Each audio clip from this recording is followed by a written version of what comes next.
አልኩ። ለምንድን ነው እሷን ያልኩህ? ፋይናይት ነምበር አንድ ቁጥር በማትስ እንደተማር ነው ፋይናይት ነው አይደለ? አላቂ ቁጥር ነው አይደለ? ያንተ ዋና በመጅሊስ ደረጃ ታዋቂ ኡስታዝህን ጋንም ይገባል ብለኸኝ ትወጣለህ ዛሬ። በስሪ ደግሞ ምን ብሎ ግሬድድ ኢታስ ሃቪንግ ሀሰን ወይንም ሳውንድ ቼን ኦፍ ናሬተርስ ተራኪዎቹ ሀሰን ወይንም ደግሞ ሳውንድ ናቸው፣ ተቀባይነት ያለው ኤኒዌይስ። ስለዚህ ከመሐመድ የወጣ በሱ ተበሩክ ማድረግ፣ በሱ መጉመጥመጥ፣ እሱን መጠጣት ይቻላል። መሐመድ የተናገራቸው ደግሞ አሉ። ከደሙ ጋር የተያዘ ደሜ ከደሙ ጋር የተቀየጠ ምንድን ነው ያለው መሐመድ ታውቀዋለህ? ደሜ ከደሙ የተቀየጠ ምንድን ነው ያለው? ገሃነም ይገባል ነው ገነት ይገባል ነው ያለው? አላውቀውም። ሐዲስ ገነት ይገባል። ዙቤር አንተ እንትን አብራራ። ምን ማለት ነው? ደሜ የጠ ማለት ነው።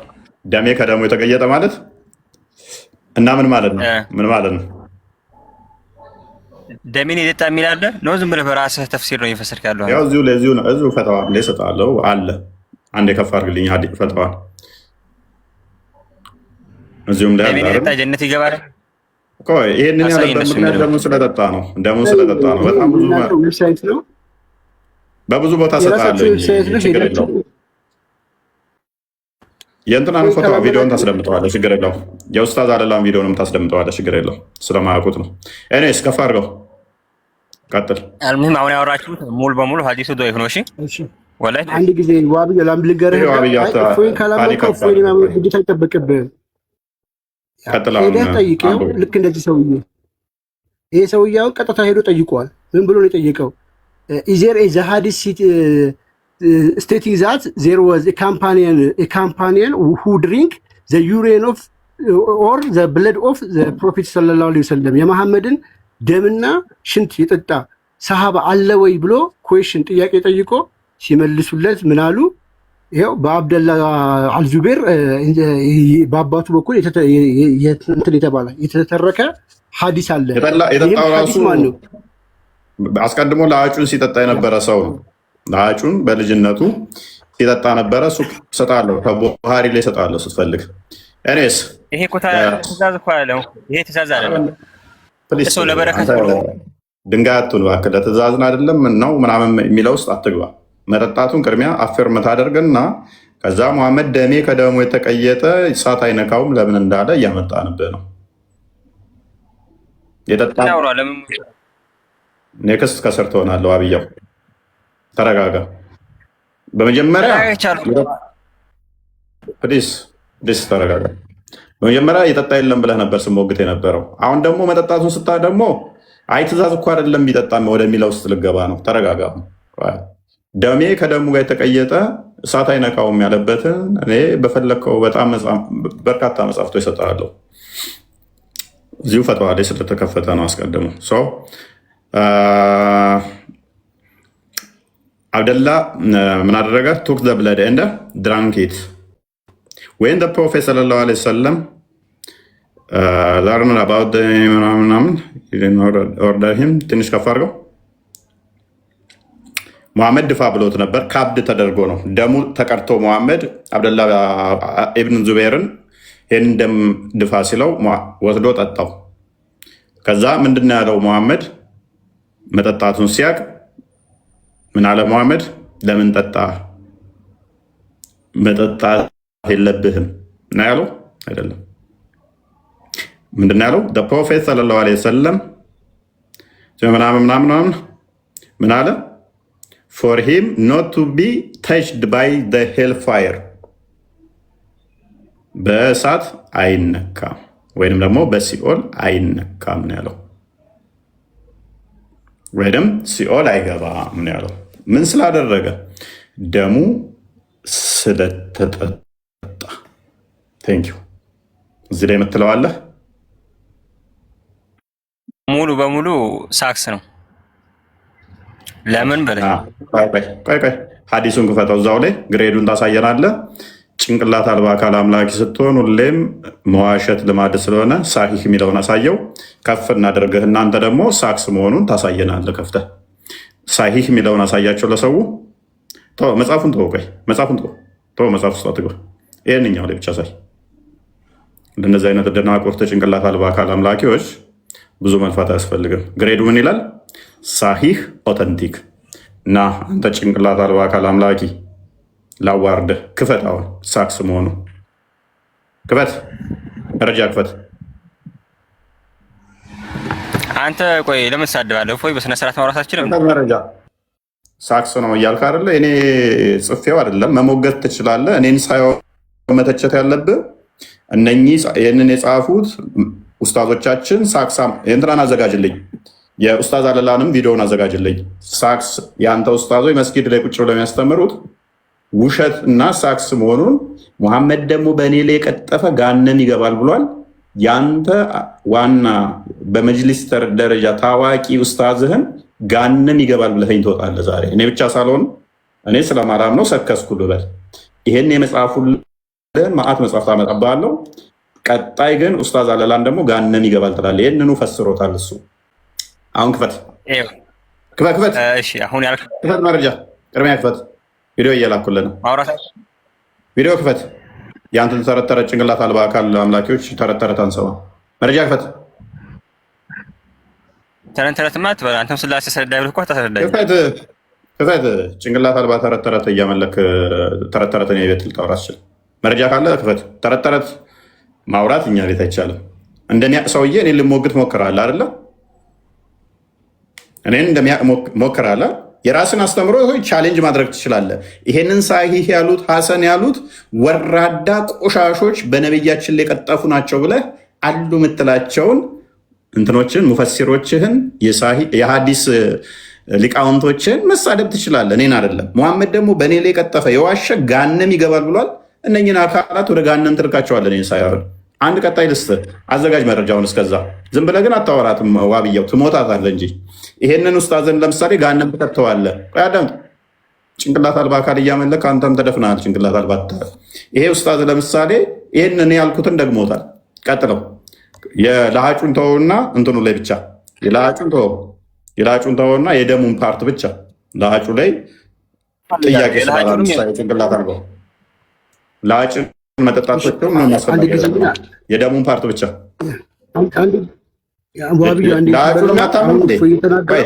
የለሃጩን የማታምነው መረጃ የለሃጩን መስማት ትፈልጋለህ? የለሃጩን መስማት ፈልጋል። አስከትለው ጭንቅላት አልባ አካል አምላኪ ያለ ውሸት አታውቁም። ወራዳና ቆሻሻ ስለሆናችሁ መረጃ መጥቶለት እኔን ይሰድበኛል። አስቀጥል ቃል። መልካም እሺ። አሁን ከምትሰሙት ድምፅ ባህል እፎይ እየተናገረው እንዳለ እዚች ጋር አለ። አሁን በመሐመድ ላይ የዋሸ አንዱ ገሃነብ ይገባል። ምን ብለዋል መሐመድ በቡኻሪ ላይ ማለት ነው። በእኔ ላይ ይታያቸዋል። በእኔ ላይ ውሸት የተናገሩ በእኔ ላይ ሆን ብለው ውሸት የተናገረ መቀመጫው ገሃነብ ነው። በመሐመድ ላይ መዋሸት ገሃነም ነው የሚያስገባው። ይሄ ኡስታዝ ደግሞ ምን እንደሚለን ስሙት። እንግዲህ ዋሃብያው ነው የዋሸው ወይ ይሄ ኡስታዝ ነው የዋሸው? ከሁለት አንዱ ገሃነብ ይገባሉ። በቃ አድርጎ መጨረሻ ላይ መጣ፣ ግጥም አድርጎ ጠጥሶት መጣ። ይሄ ትክክለኛ ነገር ነው። ጠጥሶት መጣ። ደፋኸው አሉት። አዎ አርቀህ ድፋው ብለውት አርቆ ወስዶት በቃ አድርጎ መጨረሻ ላይ መጣ፣ ግጥም አድርጎ ጠጥሶት መጣ። እንግዲህ አርቀህ ውሰድ ያለው የዋግምት ደሙን የመሐመድን ደም ነው ወደ ላይ የተቀዳበትን ማለት ነው። ጠጥሶት መጣ። ደፋኸው አሉት።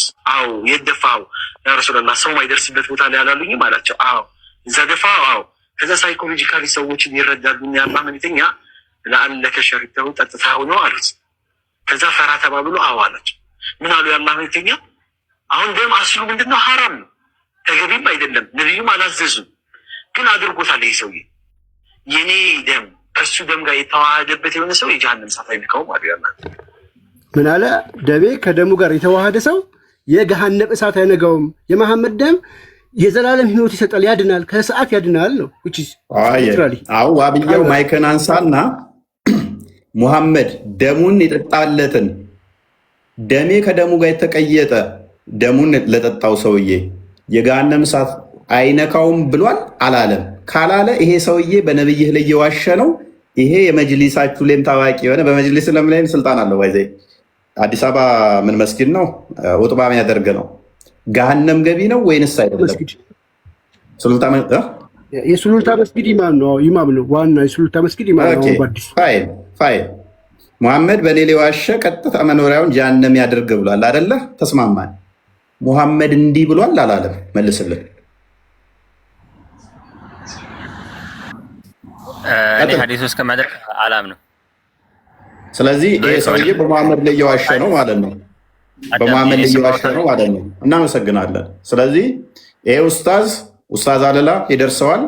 መኖሪያ ገሃነም ነው። ሱሉልታ ላይ ያላችሁ የዚህን ኡስታዝ ትምህርት ሁጥባ የሰማችሁ መኖሪያችሁ ገሃነም ነው። ማን የነገራችሁ? እዚህ ጋር የምታዩት ካሊድ ቢን ወሊድ ምን እያለ ነው?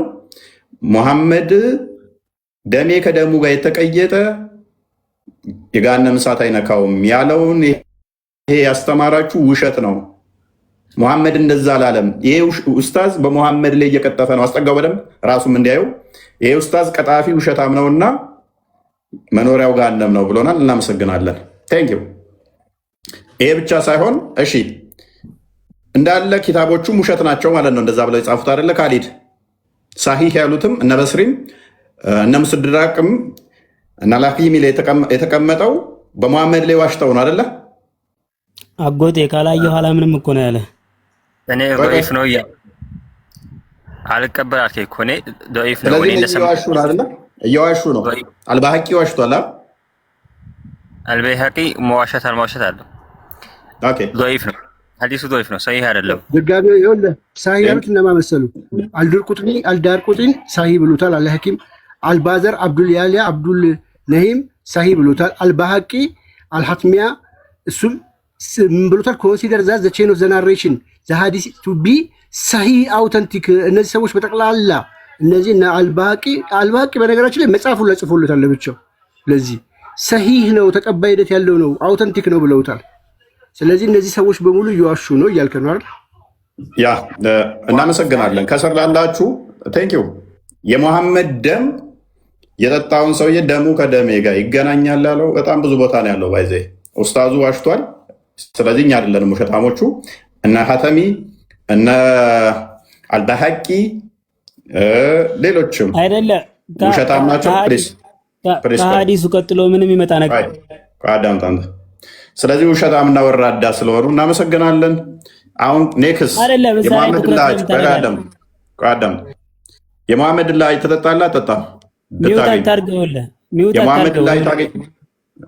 የሙሐመድ ላይ ብታገኝ ተጠጣላ ጠጣ ለሀጭ አትበል ወንድሜ ታየር አጎቴ ታየር። ለሀጭ ለምንድን ነው የማልለው? አክታው ምንድን ነው የሚባለው? ለሀጭ አይደለም ለሀጭ ለአንተ የምታረበረበው ምራቅ ነው። ለሀጭ አይባልም። አንደኛ ለቃል እኮ ነው። የተጉመጠመጥከው ምንድን ነው የሚባለው? ዋይ የተጉመጠመጥከው ነው መጉመጥመጥ ይባላል። ለሀጭ አይደለም። እሱስ የተጉመጠመጥከው እሱን ያጠጣኝ ለሙሐመድ ይኸውልህ በሚር ቃና ምራቅህን መቆጣጠር ሲያቀጥህ ወይም የህፃን ልጅ ሳያስበው የሚወጣው ነው ለሀጭ የሚባለው። ብራዘር እንደዛ ሳይሆን ምንድነው ልዩነቱ? ለሀጭና ተጉመጥምጦ የሚተፋው ምራቁ ከለሀጭ ጋር ምንድነው ልዩነቱ? ዋሬቨር ኢት ኢዝ ምንም ብትለው ምን ይለውጣል ነው ልዩነቱ? ምንድነው? ቆይ ምንም ልዩነት አይኖረውና ንጥረ ነገሩ ልዩነት አለው። ብታገኘው ትጠጣዋለህ ወይ ነው? አክታ ተፋ። ቆይ አክቱ ብሎ ተፋ፣ ተግመጥምጦ ተፋ፣ እንደዚህ ፈሰሰ። ልዩነቱ ምንድነው? ንጥረ ነገሩ ይለያል። ብታገኘው ትጠጣዋለህ ወይ ነው? the most important question yeah I can tell you yes of course በደንብ አድርጌ ነው የምጠጣው። እሱም በመጠጣት ምንድነው የምታገኘው? የመጀመሪያው ነገር የነብዩ ሰለላሁ ዐለይሂ ወሰለም ትእዛዝ አገኝበታለሁ፣ መቀበሌን አረጋግጥበታለሁ። ምንድነው እሱ ማለት? ምንድነው ጥቅሙ? የሙሐመድን የተጉመጠመጠበት እሱ ምራቅ ጠጥታ ምንድነው ጥቅሙ? ሁለተኛው ደግሞ በረካ ታገኝበታለህ፣ ይገኝበታል፣ ተላል ይገኝበታል። ስለዚህ በሙሐመድ ካካ ነው አይምን ቆሻሻ ከሱ በሚወጣ ምራቅ ነው በረከት ምን ይሰጣል? አዎ ይሄ እንግዲህ እዛ ላይ ይቀራል። አየኸው? አሁን ዋና ትምህርቱን ከፈለግከው እንዲህ አይነት ነገራቶች ነብዩ ሰለላሁ ዐለይሂ ወሰለም ላይ የሚቀሩ ነገራቶች ናቸው። ደሙን ጠጣው ምናምን ያልከው ሐዲሱ ተዘግቧል። ሐዲሱ ወርዷል። ያኛው ሐዲሱ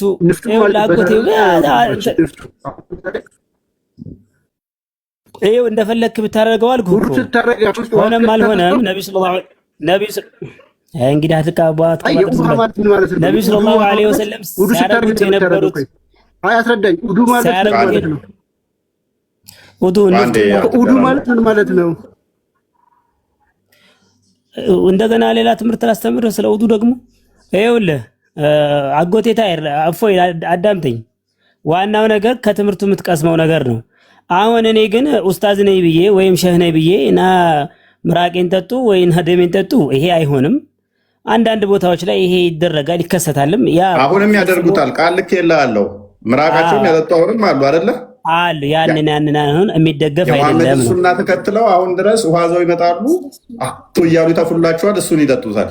አሁንም አለ። ቃል ሊንክ ልክ የለአለው የሚያደርጉ የሉም ሳይሆን ምልህ ግን ያ ደግሞ ሩቃ ይባላል። በሲህርና በጅን ላይ ሲቀራ ነፍኽ ይባላል። ደግሞ ያ ደግሞ ምንድነው ትንፋሽ ነው የሚወጣው እንጂ ይሄ ትክክለኛ ዛቱ ምራቁ አይጠፋም ነው የምትለው። ዝቅ አድርገው ትንሽ ሲግኒፊካንት የሆነ ምራቅ አይወጣውም። ዴን አፍተር ያንን ነገር ትጠጣለህ። ኖ ብዙ ቦታ እኮ ሊኖር ይችላል አልኩህ እኮ። ስለዚህ ሴጣን የሚረቃው በምራቅ እንደዚህ ብሎለት ነው ወስዶ ይጠጣል። ጸበል ለመሆኑ ነው።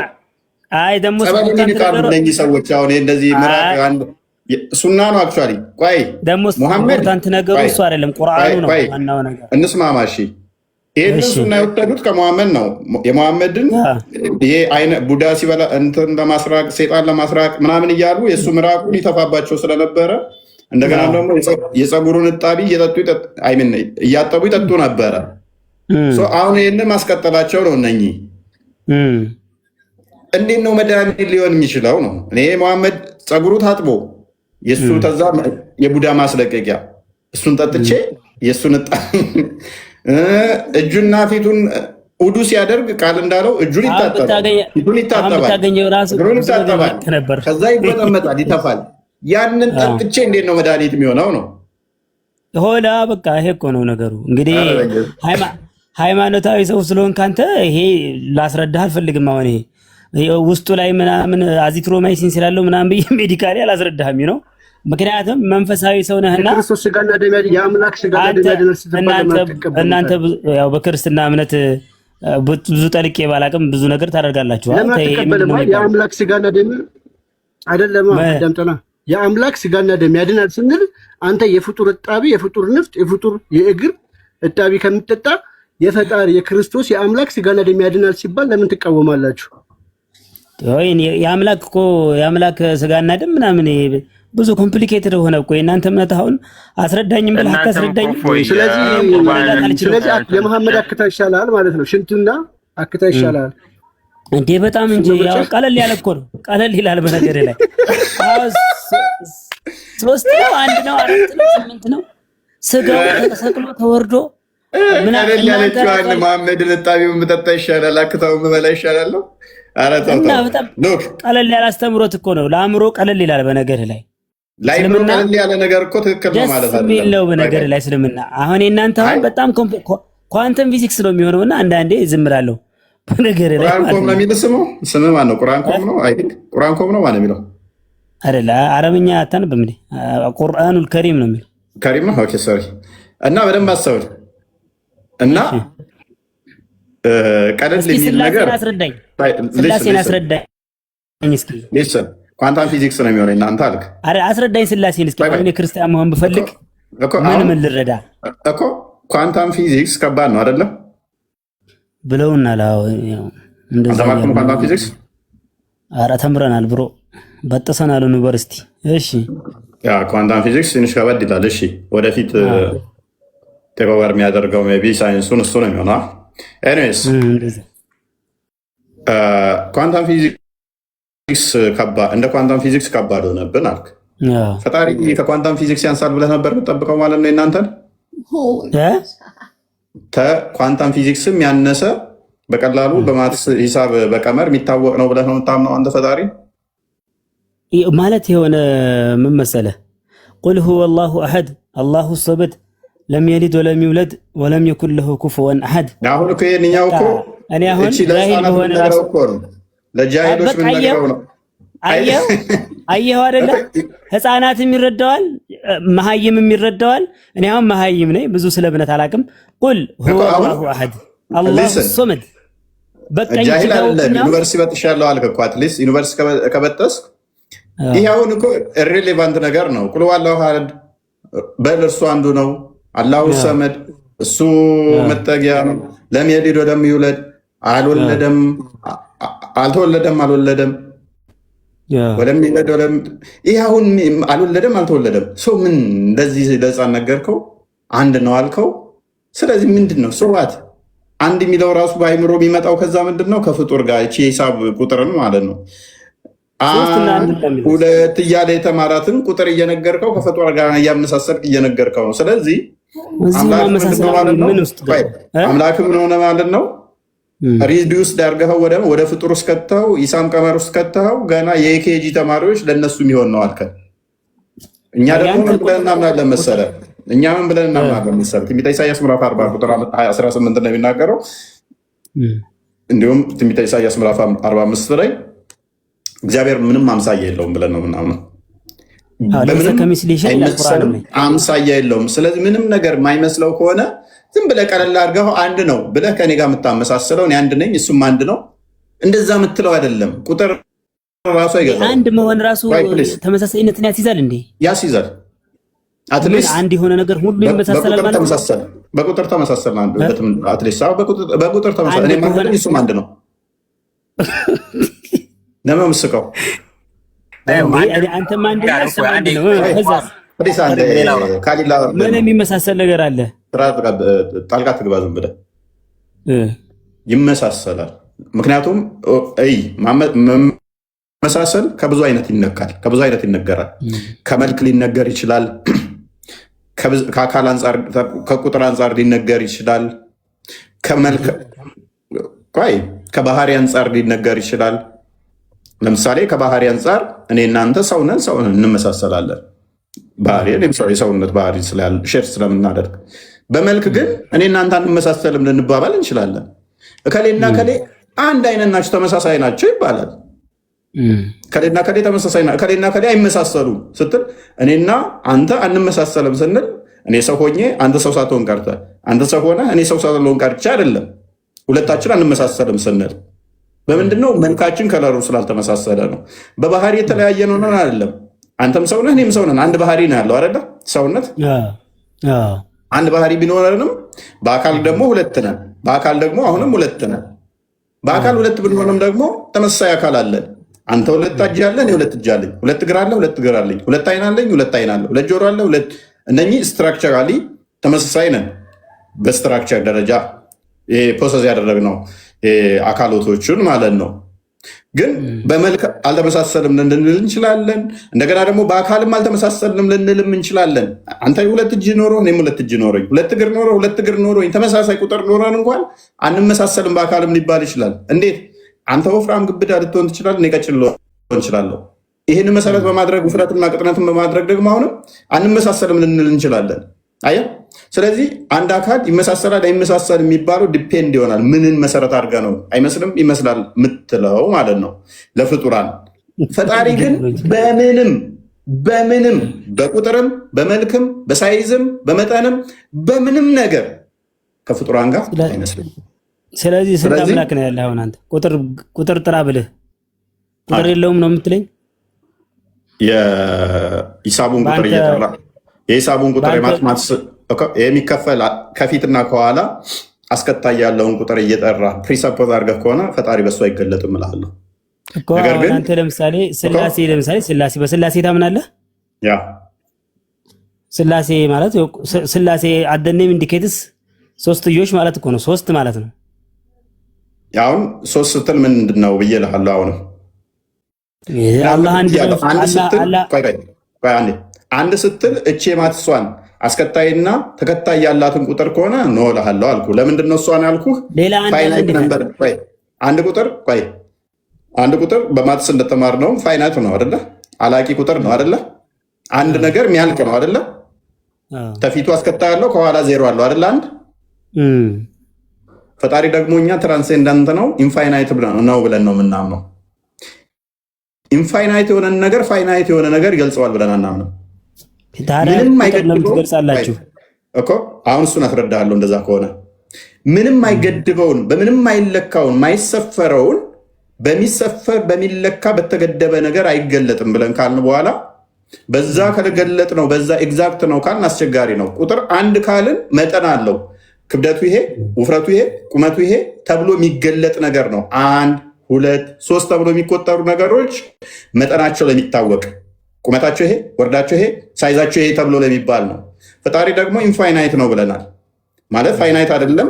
አሁን ለምሳሌ ንፋስን 1 2 ብለን አንቆጥረውም። ስለዚህ 1 2 ንፋስን እንኳን ማንን ብርሃን ቤት ውስጥ ያለን ብርሃን እዚህ ውስጥ አሁን 1 ብርሃን 2 ብርሃን ብዬ አልቆጥረውም። ያንን እንኳን ማልቆጥር ለምን ኢንፋይናይት አድርጌ ይሄንን ፕሪሳፖዝ አድርጌ 1 ብዬ ማልቆጥረው ብርሃንን ቤቴ ውስጥ ያለ ስንት ብርሃን አለ ቤቴ ውስጥ ብዬ ማልቆጥረው ፈጣሪ ደግሞ ብርሃንን የፈጠረ ከንፋስም የሚረቅ ከሁሉ ረቂቅ የሆነ ነው ብዬ አምናለሁ። በሁሉ የሞላ ከስፔስ እና ፕሌስ ውጭም ያለ ነው ብዬ አምናለሁ። ታዲያ እቺ ቁጥር አንድ ስል ይሄ አንድ ስል መጠን አለው፣ ይታወቃል፣ ሳይዝ አለው።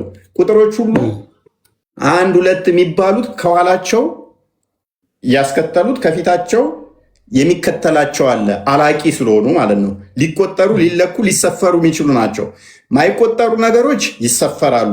1 ብርጭቆ ውሃ 2 ምናምን በብርጭቆ ውሃ ተብሎ ሊለካ ይችላል ስለማይቆጠር። ካውንቴብል ኤንድ ኢንካውንቴብል ነምበር የሚባል አለ በግዑዛን ላይ እንኳን ለውሃ ውሃ ንፋስ እንደዚህ አሁን አንቆጥራቸውም አንካውንቴብል ስለሆኑ 1 ውሃ 2 ውሃ ምናምን ብለን አንቆጥርም፣ በቃ ነው የምንሰፍራቸው። እኛ ግን ሊቆጠሩ የሚችሉ 1 2 3 የሚባሉ ግን ሊለኩ የሚችሉ መጠን ያላቸው ወርድ ያላቸው ሄት ያላቸው ናቸው። ፈጣሪ ደግሞ ቁመቱ እንደዚህ ወርዱ እንደዚህ ሄቱ እንደዚህ ከዚህ እስከዚህ በቦታ የሚካለል አይደለም። ከዚህ አንጻር እነኚህ ቁጥሮች ቤዝድ ያደረጉት ፍጡራን ነገር ላይ ስለሆነ ፈጣሪም ቁመቱ እንደዚህ ወርዱ እንደዚህ በሚለው ቁጥር ውስጥ አስበ ነው አንድ ነው ካልን ተፍጡር ጋር ማመሳሰል ነው። ታዲያ ለምንድን ነው አንድ ምንለው? አንድም ሶስትም እንዴት እንላለን? ለምን ትላላችሁ ብለሃል ጠይቀኛል አይደለ? አንድ ስንል አንድ ባህሪ አለ፣ አንድ መለኮት አለ እያልን ነው። አንድ ስንል ምን እያልን ነው? ያ የማይቆጠር ማይሰፈር ማይለካ ፍጡራንን ያልሆነ ሌላ የለም ለማለት ነው። እንደሱ ያለ እሱም አምሳያ የለውም፣ አንድ ነው። እሱን የሚመስል የለም። እኛም እኮ እንደዛ ነው። አላህ አንድ ነው። ቁጥርን ሰፖዝ አድርገን የሚመስል የለውም ለማለት እኮ ነው። ታዲያ ያ ተገናኘን ማለት ነው። ፕሪሰፖዝ አደረግነው እኛ ምንድነው? እሱን የሚመስል የለም። ስለዚህ አንድ መለኮት አለ። በአንድ መለኮት እኛም እኮ እንደዛ ነው ያልነው። እኛ አንድ ብለን ቆይ ይቅርታና ክላስ ውስጥ ስንት ሰው አለ ብትል ለምሳሌ ቆይ አንዴ ኔክስት ፍሬ እንምጣ እኮ ኔክስት ፍሬ እንገናኛለን። ስለዚህ አንድ መለኮት ስንል ሌላ ባህር የለም፣ ሌላ ፈጣሪ የለም፣ እርሱ ብቻ ነው። አንድ መለኮት ብቻ ነው ያለው እያልን ነው።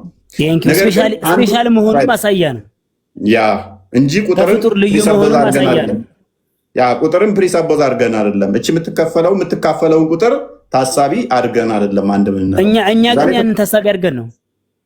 እኛ ግን እሱን አናደርግም። አየህ እኛ ደግሞ እሱን ታሳቢ አድርገን ነው። አላህ አንድ ነው ስንል ቁጥሩ ራሱ ይሄ አማርኛው ቁጥር አለ አይደለም ብራዘር? አላህ አንድ ነው ስንል 2 አይደለም 3 አይደለም ማለታችን ነው። በነገር ላይ አላህ ብቸኛ ነው። ስለዚህ ቁጥርን ብቸኛ ነው ማለት ነው። ጎበዝ፣ ቁጥርን ታሳቢ አድርገህ ከሆነ ቅድም ቁጥርን ዲፋይን ባደረግኩት መሰረት ቁጥሮች ከኋላቸው የሚያስከትሉ ከፊታቸው የሚሄድ አለና ፋይናይት ናቸው። መሀል ስለሆኑ ፋይናይት ናቸው። ስለዚህ አምላክህ ፋይናይት ነው ማለት ነው። ትራንሴንደንት አይደለም፣ ኢንፋይናይት አይደለም። የፍጡራን መለኪያ የሚለካበት ቁመት አለው፣ ወርድ ያለው፣ ሄት ያለው የሚታወቅ ነው ማለት ነው። ምክንያቱም እነኚህ ቁጥሮች ሪፕሬዘንት የሚያደርጉት የሚታወቅማ ሊሆን አይችልም። ቅድም ተስማምተናል። ለይሰ ከሚስሊሂ ሸይኡን ወሁወ ሰሚዑል በሲር ይላል። እሱ አላህ አንዳች የሚመስለው ነገር የለም፣ ወለም የኩን ለሁ ኩፉወን አሐድ ይላል።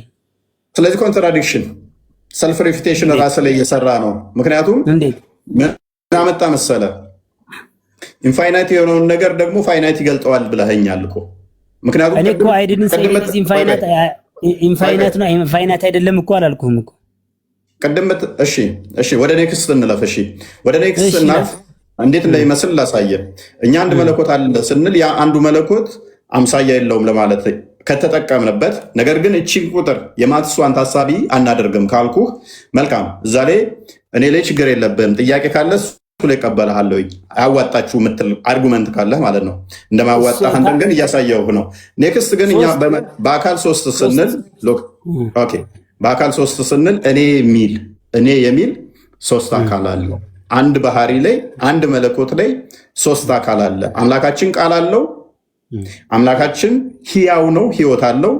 አምላካችን ልብ አለው፣ መገኛው እያልን ነው። አምላካችን ሙት አይደለም። አምላካችን ሙት አይደለም ስንል እስትንፋስ አለው። እስትንፋስ ስንል ይህንን ፕሪሳፖዝ እያደረግ ሳይሆን ሕያው ነው፣ የባህሪ ሕይወት አለው። የባህሪ ሕይወቱን አምላካችን ምን አለው እያልኩ ነው። የባህሪ ሕይወት አለው። የባህሪ ሕይወቱን ሁለተኛ አካል ብለን ጠራ። አምላካችን ቃል አለው። ቃሉ ግን እንደኔና እንዳንተ ዝርው ቃል አይደለም። የኔና አንተ ቃል ምንድን ነው? ድምፅ ነው፣ ማውጣት ነው። ከዛ ወዲያ ፍጡር ነው። የኔና አንተ ቃል በአየር ላይ ፈሶ የሚቀር ነው። ያንተና የኔ ቃል ምንም ማስራት ማይችል ማድረግ ማይችል ከአንተ ከወጣ ወጣ፣ ድምፅ ብቻው ነው የሚቀር ነው። የአምላካችን ቃሉ ግን ፍጡር አይደለም፣ ዘላለማዊ ከእርሱ ጋር ያለ ከእርሱ የተገኘ ከእርሱ የሚወጣ ከእርሱ ጋር ያለ ሁሉን የፈጠረ ሁሉን ያስገኘ ቃሉ ነው ብለን እናምናለን። ቃሉ ስለዚህ ምንድን ነው ብለን እናምናለን? አካላዊ ነው። አካላዊ ነው ስንል እንደዚህ እንደኔና እንዳንተ ቦዲ ያለው እያልን ሳይሆን መፍጠር የሚችል እኔ ማለት የሚችል ነው ቃሉ ራሱ። እንደኔና እንዳንተ ድምፅ አይደለም፣ አምሳያ ስለሌለው። ስለዚህ ሶስት አካል ስንል ቃል አለው አምላካችን፣ ሕያው ነው፣ የባህሪ ሕይወት አለው እያልን ነው። ስለዚህ ይሄ ቃል ምንድን ነው የሚባለው? ማንንም የሚመስል የለውም። ሕያው ነው ያልከው የመጀመሪያው ማንም አላየውም። አለማየት ምን ችግር አለው? ማየትና ለማየትን ቀጥል። እሺ ማየት ካየኸው ምን ያመጣብሃል ማለት ነው? ካየኸው የሚታይ ከሆነ አምላክ በባህሪው የሚታይ ከሆነ እምነት ዕብራውያን ምዕራፍ 11 ቁጥር 1 ላይ እንደሚናገረው እምነት ስላላየነው ነገር ተስፋ ስለምናደርገው የሚያስረግጥ ነው ይላል። አምላክን በባህሪው ካየኸው እምነትህ ይቀርና ምን ይሆናል? እውቀት ይሆናል። አታምነውም ፈጣሪንም ማለት ነው። የመጀመሪያ ካየኸው በባህሪ ካወቅከው ፀጉሩ እንዲህ ነው ወይም ቁመቱ እንዲህ ነው እያልክ እንዲሁ ትፈላሰፋለህ እንጂ እምነት አይሆንም ማለት ነው። ትክክል ነህ። አለዚነ ዩእሚኑነ ቢልገይብ ይላል ቁርአንም ላይ። እነዛ በገይብ ሳያዩ ያመኑ ይላል ቁርአንም ላይ። ሳያዩ የሚያምኑ ብፁዓን ናቸው ይላል። ልምጣልህ። ቆይ እሺ፣ አላየኸውም ብለህ ስለጠየቀኝ ነው እኮ። አላዩትም፣ ፍጥሯኖች አላዩትም። ያንን ነው አለማየታቸውን ችግሩ ምንድን ነው? ችግር አለው እያልኩ እኮ አይደለም፣ ጥያቄ ነው። እኔ እንዳምናለሁ ፈጣሪ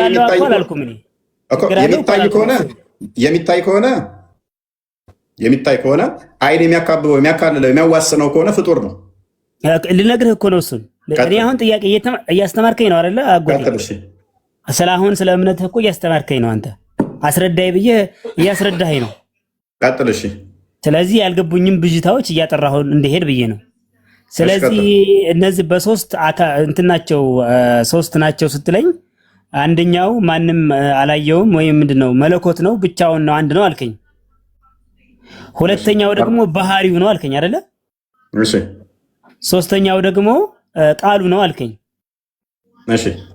ቃሉ ደግሞ እንደኔና እንዳንተ ሳይሆን ፍጡር ያልሆነ ምናምን ነው አልክና አይ ቲንክ ቃሉ ማለት ኢየሱስ መሰለኝ አይደለ? እሺ ነው አይደለ? እንዳልሳሳት ብዬ ነው። ያው ቀጥል። እሺ። በስጋ የተገለጠ በስጋ ሲገለጥ ኢየሱስ ይሆናል። እሺ። በመጀመሪያ ላርነ በስጋ ሲገለጥ ኢየሱስ ይሆናል። በኩነትኛ ብለን እናምናለን። አብ መገኛ ሶርስ ወይንም ደግሞ ልብ ብለን እናምናለን። ያ መገኛው ወይንም አባት ብለን የምንለው ምን አለው? ቃል አለው። የባህሪ ሕይወት አለው። ቃል አለው። የባህሪ ሕይወት አለው። የባህሪ ቃሉን ልጁ ወይንም ወልድ እንለዋለን። የባህሪ ሕይወቱን ደግሞ መንፈስ ቅዱስ ብለን እንጠራለን። አሁን ቀጥል። ስለዚህ ወልድ ስለ ወልድ ነው የነገርከኝ አይደለ? ወልድ ማለት ኢየሱስ ነው።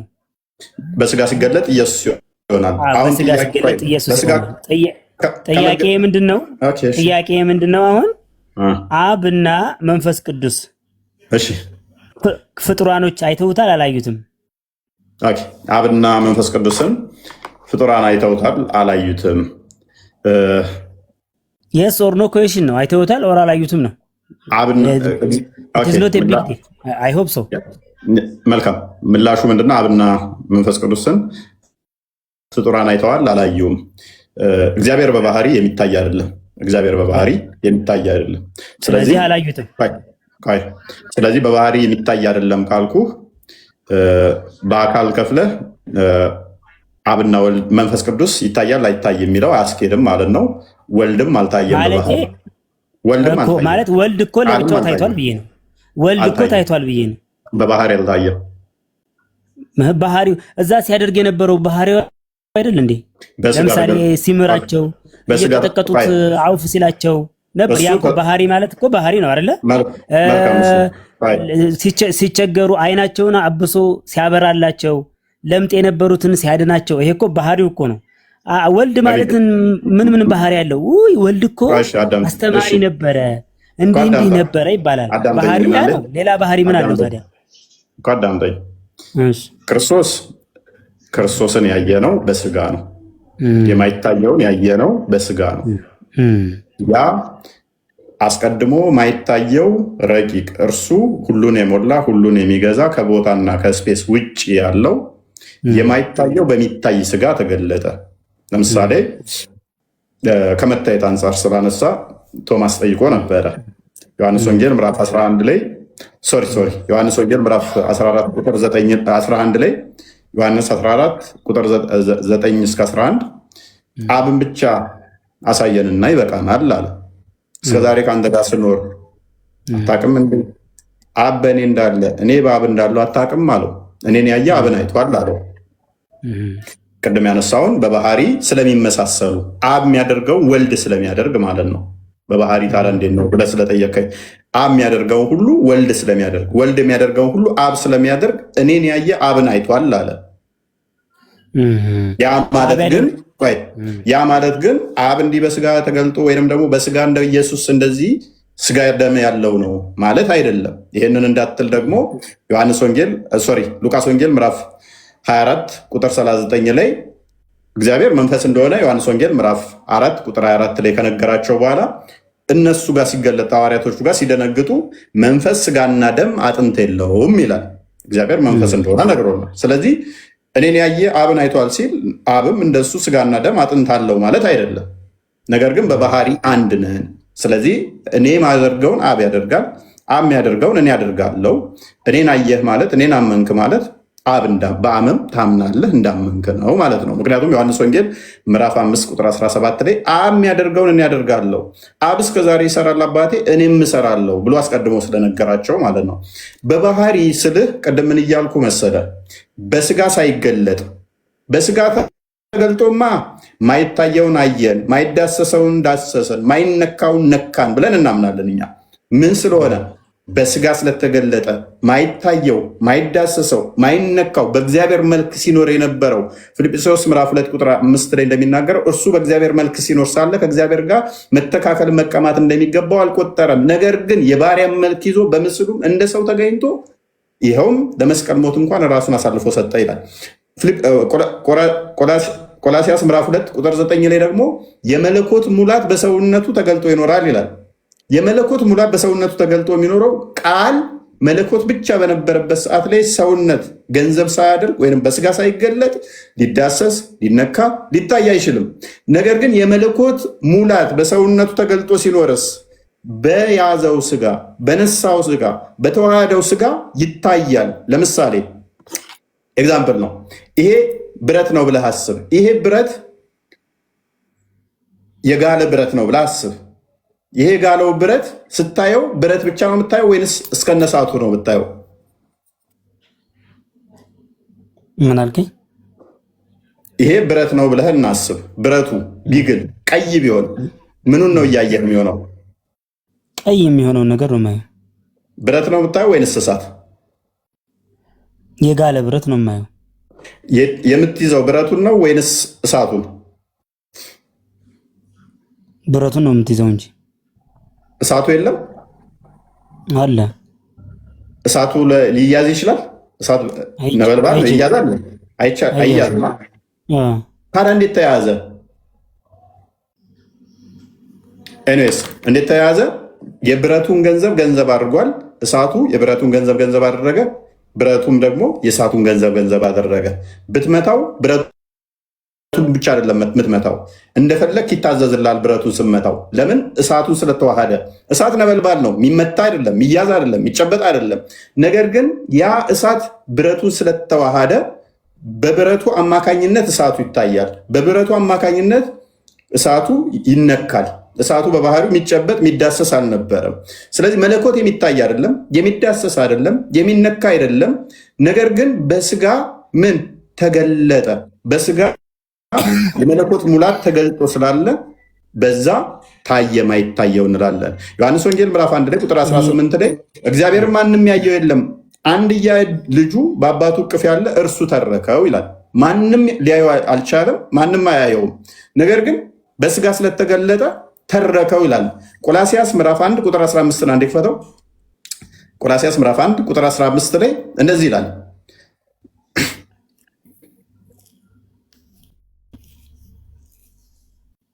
ሉክ እርሱ የማይታይ አምላክ እርሱ ክርስቶስ የማይታይ አምላክ ምሳሌ ነው።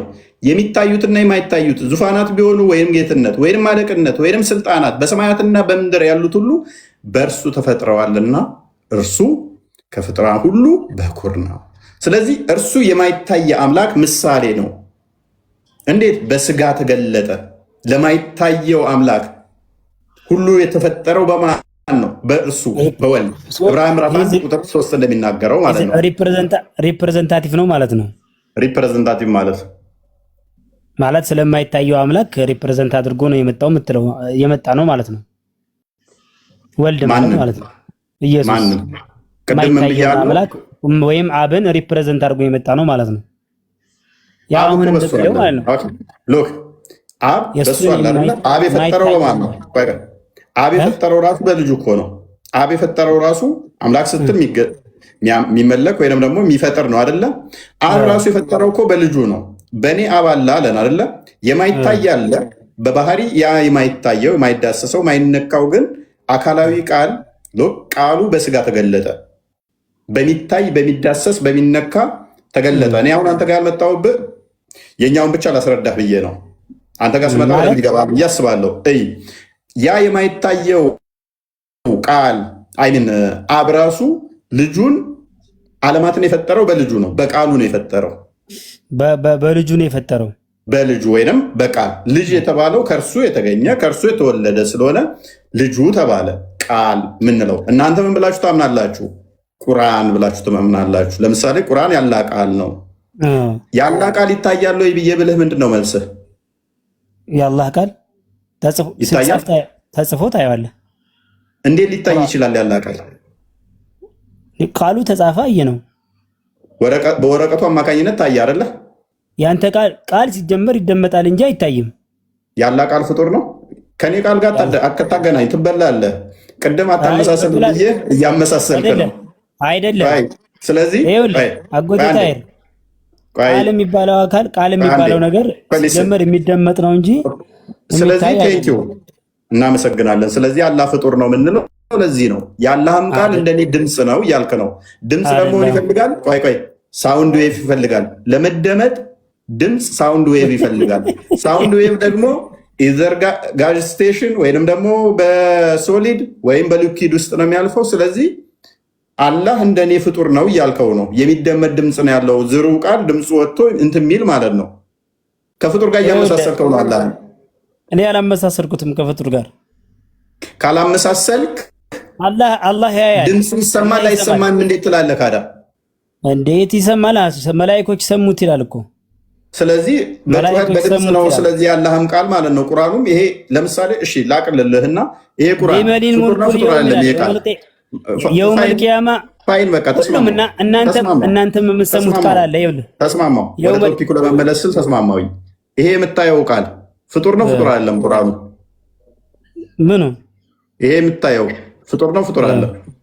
ፍጡር ነው ፍጡር አይደለም? የአላህ ቃል ፍጡር ሊሆን አይችልም። መጎቴታ አይደል? ፍጡር ሊሆን አይችልም። ስለዚህ ይሄ እያየሁት ያለሁት ፍጡር አይደለም ማለት ነው። ለምን ፍጡር ይሆናል? የአላህ ቃል እኮ ነው። ቁል ኢነማ ሐረመ ረቢ አልፈዋሒሽ እያለ የአላህ ቃል እኮ ነው። ምንድን ነው እሱ? እሺ ፍጡር ካልሆነ ወልቁርአኑ ከላሙላህ ገይሩ መክሉቅን ይላል። ቁርአን የአላህ ቃል አይልም። እንደዛ ሚል አንድ ሽታውም ጥቅስ የለም፣ ሽታውም የለም። እንኳን ቁርአን ላይ ሐዲስ ላይ የለም። አሁን ያልካትን አታመጣልኝም። ይሄ አቅዋለ ሰለፍ ነው። ይሄ እና ኢማሙ አሁን እሱ ላይ ልስማማለህ። መረጃ ስለማታመጣበት ለጊዜው ፓራፍሬዝ አድርገን ወደ ቶፒኩ እንድንመለስ ለመግባባት ያህል ይሄ ቁርአን ፍጡር አይደለም ብለህ ነው የምታምነው አይደለ? እንደ እምነታችሁ የአላህ ቃል ነው ብለህ ነው የምታምነው። ይሄ ወረቀት ላይ ሲጻፍ ይታያል፣ ይዳሰሳል፣ ይነካል። ፍጡር ያልሆነ የአላህ ቃል በወረቀቱ አማካኝነት ይነካል፣ ይዳሰሳል አይደለ? እኛ ደግሞ ምን ብለን እናምናለን? የአብ የባህሪ ቃሉ በደንብ አስተውል። የማይነካው የማይዳሰሰው የማይታየው የባህሪ ቃሉ በስጋ ተገለጠ። ስለዚህ የመለኮት ምራ በስጋ ውስጥ ኢየሱስ ስጋው ነው ማለት ነው። ቆይ አንዴ፣ ስግው ቃል ነው ኢየሱስ ማለት ስግው ቃል፣ ስጋን የተዋሃደ ቃል ማለት ነው። አንተ የወረቀቱ ቃል ነው ማለት ነው። የወረቀቱ አሁን የወረቀት በቀደው ሰማይንና ምድርን የፈጠረው በሱ ነው ማለት ነው። በቃል ነው የተፈጠረው ሁሉ። ስለዚህ ወረቀት ኢየሱስ ማለት ነው። ቆይ ፕሊዝ አሉ ማለት ኢየሱስ ነው አይደለ? እንኳን ያዳምጣኝ። ቆይ እየተደማመጥን ነው እንዴ? እየመለስክልኝ ብዬ ነው። በተቃራኒው ሰማይና ምድርን የፈጠረው በቃሉ ነው። ቃሉ ኢየሱስ ነው። ስለዚህ ሰማይና ምድርን የፈጠረው ኢየሱስ ነው ማለት ነው። እስኪ እንደዛ የሚል ጥቅስ አሳየኝ እስኪ። ቀደም እንኳን አነበብኩልህ እኮ ወንድማችን። ኢየሱስ ታዲያ ሌላ ሶስተኛ ወገን ሆኖ ነው ያወራል እንትን ላይ መጽሐፍ ቅዱስ ላይ ፕሊዝ እንደ ሶስተኛ ቁርአን። ስለዚህ ለምንድን ነው እንደ ሶስተኛ ሆኖ የሚያወራው ማለት? ቁርአን ደጋግሞ እንደ ሶስተኛ ሆኖ ያወራል። ቁርአን ውስጥ እኛ እያለ የሚያወራበት አለ፣ እነሱ እያለ የሚያወራበት አለ፣ እሱ እያለ የሚያወራበት አለ፣ ብዙ አይነት አለ። ይሄ ሂካያ ነው። ለምሳሌ እስኪ ኢየሱስ እኔ ፈጠርኩ የሚልበት አሳየኝ እስኪ። ለምን እንደዛ ብሎ ያወራል ቁርአን ውስጥ? አንተ ጋር ሲሆን እንደምን እንትን ትላለህ? ማለት ለምሳሌ ስለ ታሪክ ሲያወራ እነ ሙሳ እንዲህ አድርገው እንደዚህ አድርገው ይላል አላህ Subhanahu Wa Ta'ala። እሺ ይሁን። ትእዛዝ ሲያዝ ለምሳሌ ቁል ብለህ በሌላቸዋል። ኖ አላህ በራሱ አንድም ቦታ ያወራበት የለም። በራእይ ወይንም እንደዚህ ወርዶ ነው አይደለ? ቁርአን ቀጥታ ለመሐመድ እንደዚህ የተናገረበት አለ በጅብሪል አለይሂ ሰላም አማካኝነት ነው። ስለዚህ በራሱ ቀጥታ ያወራበት አንድም የለም ማለት ነው። ማለት ለጅብሪል አለይሂ ሰላም በጅብሪል አለይሂ ሰላም አማካኝነት ለነብዩ ሰለላሁ ዐለይሂ ወሰለም ነው የተወረደው። እሱና እንትና የምትለው እኮ ቀጥታ አይባልም። ይሄ እኮ ተዘዋዋሪ ነው የሚባለው። አላህ ቀጥታ መናገሩን በምንም ማድረጃ የለህም ማለት ነው። ስለዚህ ምን ይሆናል? ማን ጥገኛ ይሆናል መሰለ? ማን ጥገኛ ይሆናል መሰለ? ጅብሪል አለ፣ ከአላህ ጅብሪል አለ፣ ከዛ መሐመድ አለ፣ ከዛ ቁርአን ጻፊዎች አሉ። ቀጥታ አይባልም። አየህ፣ ይሄ ቀጥታ የሚባለው መቼ መሰለ? ቀጥታ የሚባለው ቀጥታን ያወራለው አንተ ቀጥታ የተጻፈ ነው የሚሆነው። ቀጥታ የተጻፈ እንደዛ ካልሆነ ደግሞ ምንን ትቀበላለህ መሰለን ነው። ቀደም አነበብኩልህ ዓለማት ሁሉ በልጁ ተፈጠሩ ሲል አልቀበልም ካልክ እኮ ለምን ይላል እንዴ? መጽሐፍ ቅዱስ ላይ ቀደም እያነበብኩልህ አላየም እንዴ? ምን ይላል? ዓለማት ሁሉ ከጥንት ጀምሮ እግዚአብሔር በብዙ አይነትና በብዙ ጎዳና ለአባቶቻችን በነቢያት ሁሉ ተናግረው ሁሉም ወራሽ ባደረገው ደግሞም ዓለማትን በፈጠረበት በልጁ። ስለዚህ ቆይ ይሄ አሁን ቀጥታ ራእይ ተገልጾላቸው ይሄ ቀጥታ አይደለም ካልክ እኔ አንተን አላህ ለጅብሪል ነግሮ ጅብሪል ለሙሐመድ ነግሮ ሙሐመድ ለጻፊዎች ነግረው ከጻፊዎች የተደገኘን እኔ ለምን አምናለሁኝ? አያ መጨረሻ ዘመን ላይ እዚህ ጋር ሁሉን ወራሽ ባደረገው ደግሞም ዓለማትን በፈጠረበት በልጁ በዚህ ዘመን መጨረሻ ለኛ ተናገረን ይላል። ያ በስጋ ሲገለጥ አስቀድሞ በስጋ አልተገለጠም። ነቢያትን ሲልክ ከቆየ በኋላ እሱ ማን ነው ይላል? የክብሩ መንጸባረቅና የባህሪው ምሳሌ ነው። ከባህሪው ጋር የሚመሳሰል ማለት ነው። የባህሪው ምሳሌ ከተባለ ከእርሱ ጋር የተመካከለ የተመሳሰለ እናንተ አሁን በባህሪ እንመሳሰላለና ሰው በመሆናችን ውሻ የአንተ የባህሪ ምሳሌ ሊሆን ይችላል አይችልም። ምናልባት ቁጥር አንዳንድ ባዕድ ከፊል ባህሪዎች ሊያመሳስሉ ይችላል። ይሄ እፎይ ውሻ ነው ቢባል በኔጌቲቭ ሳይድ ነው። በኔጌቲቭ ሳይድ ነው። ይሄ ግን የባህሪው ምሳሌ ሲባል ዓለማትን የፈጠረበት ስለሆነ ነው። ለዚህም ነው የባህሪው ምሳሌ ስለሆነ ክርስቶስ ምን አለ? ዮሐንስ ወንጌል ምዕራፍ 10 ቁጥር 30 ላይ እኔና አብ አንድ ነን አለ።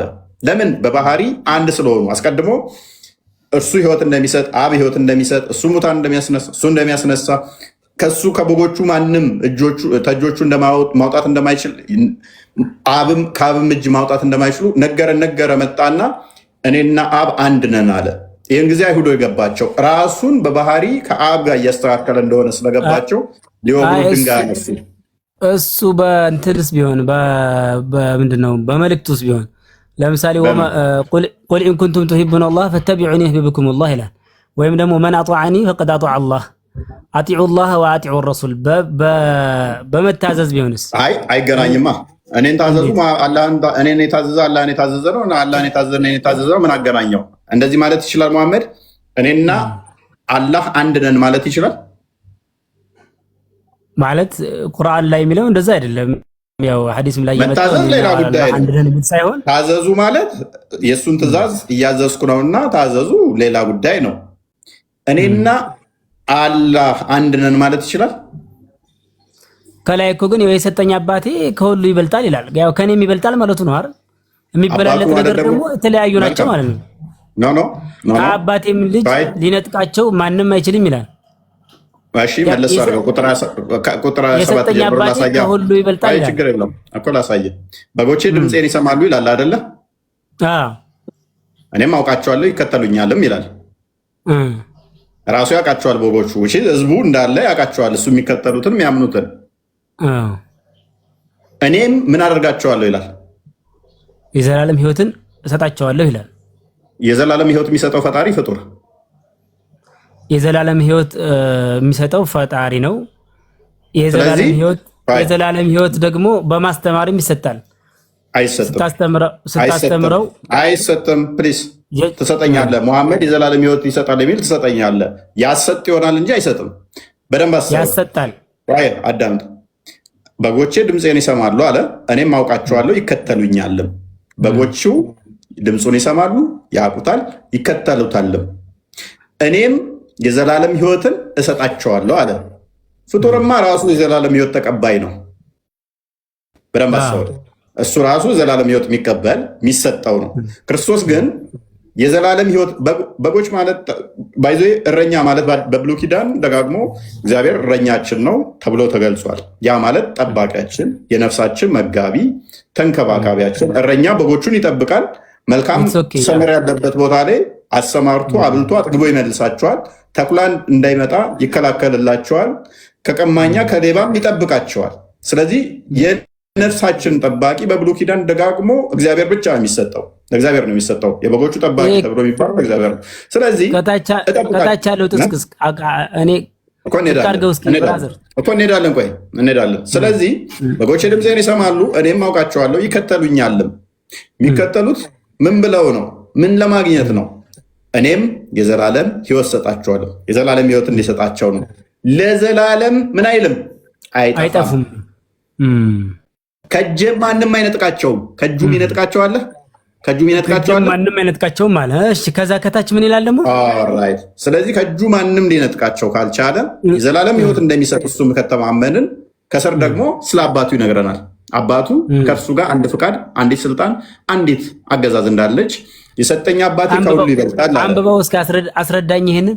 የሰጠኝ አባቴ መልካም፣ የሰጠኝ አባቴ ከሁሉ ይበልጣል አይደለ? ከአባቴ እጅም ሊነጥቃቸው ማንም ይችል የለም ማለት አይደለ? ከልጁ እጅ ሊነጥቅ የሚችል የለም፣ ከአባቱ እጅም ሊነጥቅ የሚችል የለም። አባትና ልጅ በባህሪ አንድ ናቸው አይደሉም? እዚህ ጋር በባህሪ አንድ አይመስሉም። ያው አበላለጣቸው አንደኛው ትንሽ በባህሪ በለጥ ያለ ይመስላል። እዚህ ላይ አይልም። ለምን እንዳላለ ላሳየ። ምክንያቱም እሺ፣ በምንድን ነው የሚበልጠው? ቆይ ከኔ ይበልጣል እኮ አይደለም እዚህ ጋር እያለ ያለው የሰጠኝ አባቴ ከሁሉ ይበልጣል ይላል እኮ። ከሁሉ ይበልጣል፣ ከፍጡራን ሁሉ ይበልጣል። ከማንም ከጣዖታውያንም ከምንም ኮንሲደር አይደረግም። ከሁሉ ይበልጣል። በአብና በወልድ መካከል አይደለም አይደለም፣ እንደዛ እያለ አይደለም። ከሱማ ምን አለ በመጀመሪያ አንዳች ልናገር አልችልም የሚለው ቆይ ሌላ ቦታ አትሂድ፣ ሌላ ቦታ አትሂድ። ይሄንን አርጉመንት እንግደል ቅድሚያ እዚህ ጋር ከተስማማን፣ ምክንያቱም በባህሪ አንድ መሆናቸውን እያሳየ ነው። የኔ ፍቃድ ያንተ ፍቃድ አንድ ነው ለማለት ነው። የሰጠኝ አባቴ ከሁሉ ይበልጣል። ለምን ቅድምም ብያለሁ መሰለ፣ አብ ልብ ብለን ወይም ደግሞ ሶርስ ብለናል፣ መገኛው ብለናል። ቃል ደግሞ አይምን ወልድ ደግሞ ቃል ብለናል አይደለ? እዚህ ግን ኢንዲፔንደንትሊ እየነገራቸው ነው። ግን ማለት ለየት ያደርጋቸው እኔ ሶስት አካል ያለ እየነገራቸው ነው። ያ ሶስት አካል አሉ። ከወልድም ማንም ሊነጥቅ አይችልም፣ ከአብም ማንም ሊነጥቅ አይችልም። አብ የወልድ አባት ነው። አባቱ ከሆነ ደግሞ በባህሪ አንድ ናቸው። በባህሪ አንድ ከሆኑ ደግሞ በእነሱ መካከል ልዩነት የለም፣ በባህሪ ማለት ነው። ልዩነት አለ እንዳትል ደግሞ ቁጥር 30 ይዘጋብሃል እኮ ወንድማችን። በእነሱ መካከል መበላለጥ አለ እንዳትል እኔና አብ እንበላለጣለን ነው የሚለው ወይንስ አንድ ነን ነው የሚለው? ላይ ነው እንበላለጣ ይበልጣል የሚለው እንጂ እዚህ ጋር አብ አንድ ነን ይላል። ላይማ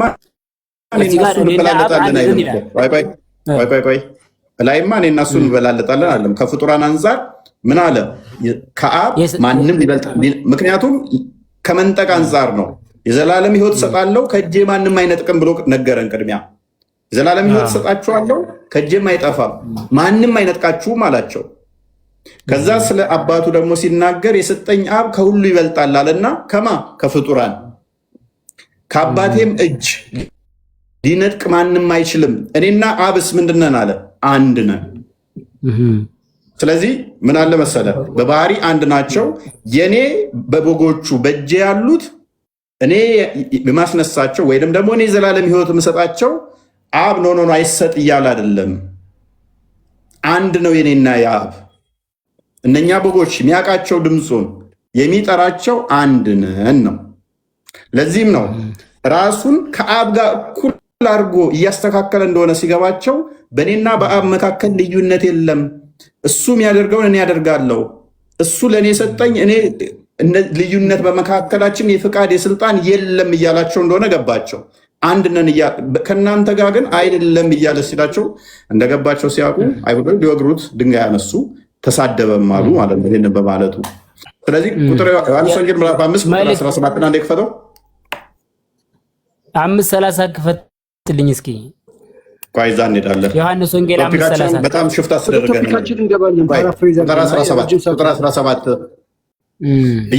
ቁጥር 17 ኢየሱስ ግን አባቴ እስከዛሬ ይሰራል አለ፣ እኔ ደግሞ እሰራለሁ አላቸው ብሎ መለሰላቸው። በሰንበት መስራት የሚችል አብ ብቻ ነው፣ እግዚአብሔር ብቻ ነው። በአይሁዶች መሰረት የሚያውቁት ሰንበትን የሚሰራ ፈጣሪ ነው እንጂ እነሱ በሰንበት አክብረው ቀድሰውም ዘጸአት ምዕራፍ 20 ቁጥር 8 አካባቢ ጀምሮ ሰንበትን አክብረው ቀድሰውም ስለተባለ አይሰሩም። ታጥበው ቁጭ ነው። ሰንበትን ምንም አይሰሩ፣ ምንም የፈሰሰው አያቀኑ። ይሄ ቁርአን ላይም አለ። ሱረቱ በቀራ 65ኛው አያ ላይ ከ61 ጀምሮ በሰንበት የሰሩትን ወደ ዝንጀሮነት ቀይሯቸዋል አላ በሰንበት ስለሰሩ። ክርስቶስ ግን በሰንበት ይሰራ ነበረ። ማርቆስ ወንጌል ምዕራፍ 2 ላይ ወደ መጨረሻ 34 ነው መጨረሻ አካባቢ ላይ የሰንበት ጌታዋም እንደሆነ ነገራቸው። ደግሞም ፈወሰበት በሰንበት። ከዛ እንዴት በሰንበት ይሰራል? ከፈጣሪ ውጭ ማንም አይሰራም አሉት። ምን ብሎ መለሰላቸው? ስለዚህ በሰንበት ይህን ስላደረገ ሊከሱት እንትን አሉ። ኢየሱስ ግን አባቴ እስከዛሬ ይሰራል እኔ ደግሞ እሰራለሁ ብሎ መለሰላቸው። እንግዲህ ሰንበትን ስለሻረ ብቻ አይደለም፣ ነገር ግን ደግሞ ራሱን ከእግዚአብሔር ጋር ተስተካክሎ እግዚአብሔር አባቴ ነው ስላለ፣ ስለዚህ አይሁድ ሲገድሉት አብዝተው ይፈልጉት ነበር። ስለዚህ አሁን ይህ 2000 ዓመት በፊት የተጻፈ መጽሐፍ ነው። በደንብ አስበው። በጊዜው የነበሩ ሰዎች እንደኔና እናንተ አይደለም አረዳዳቸው። ሞሮፍ እንዴት ነው ምን እያለ እንደሆነ በደንብ ገብቷቸዋል፣ ተረድተውታል። ሰንበትን ይህን እንዴት ተረዱት ታዲያ? ይቅርታና ዮሐንስ ወንጌል 5:30 ላይ ደግሞ ያው መልእክተኛ እንደሆነና መላክ እንጂ ሌላ ነገር እንደሌለው ደግሞ ይናገራል። እዛ ላይ ትንሽ ተጣረሰብኝ። እስኪ ትንሽ አስረዳኝ እስኪ።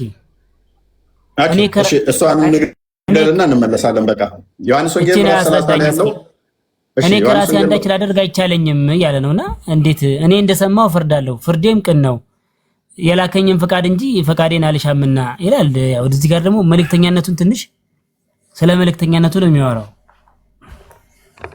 እሺ ከቁጥር 28 ጀምሮ እንደዚህ ይላል። በመቃብር ድምፁ የሚሰማው የፈጣሪ ነው የፍጡር ነው? ድምፁ የሚሰማ በመቃብር ውስጥ የሚቀሰቅሰው ሱረቱ ሐጅ ይመስለኛል ቁጥር 6 እና 7 ላይ በቁርአን ላይ ከመቃብር ውስጥ የሚቀሰቅሳቸው አላህ ብቻ ነው አይደለ? ድምፄን ይሰማሉ እቀሰቅሳለሁ ያለው አላህ ነው አይደለ? አይ ወነፊኸ ፊ ሱር ይላል። የዛን ጊዜ በቀንድ ላይ ይነፋል። ያ ነው የሚቀሰቅሳቸው። መጀመሪያ ከመቃብር የሚቀሰቅሰው ማን ነው? አላህ አይደለም ነውና? አዎ አላህ ነው የሚቀሰቅሰው። ስለዚህ ከአላህ ውጭ ያለ የሚቀሰቅስ የለም። ስለዚህ በመቃብር ውስጥ ሕያው የሚያደርጋቸው የሚቀሰቅሳቸው ትንሣኤን የሚሰጣቸው አላህ ብቻ ነው። ሱረቱ ሐጅ ቁጥር 6 እና 7 ላይ ማለት ነው። አላህ ብቻ ነው ሕያው የሚያደርግ በመቃብር ያሉትን የሚቀሰቅስ እርሱ ብቻ ነው ይላል። ምን ይላል ክርስቶስ ግን? በመቃብር ያሉት ሁሉ ድምፁን የሚሰሙበት ሰዓት ይመጣል። መልካም ያደረጉ ለሕይወት ትንሣኤ፣ ክፉም ላደረጉ ለፍርድ ትንሣኤ ይወጣሉና በዚያ አትደነቁ አላቸው። ከፍ አድርገው።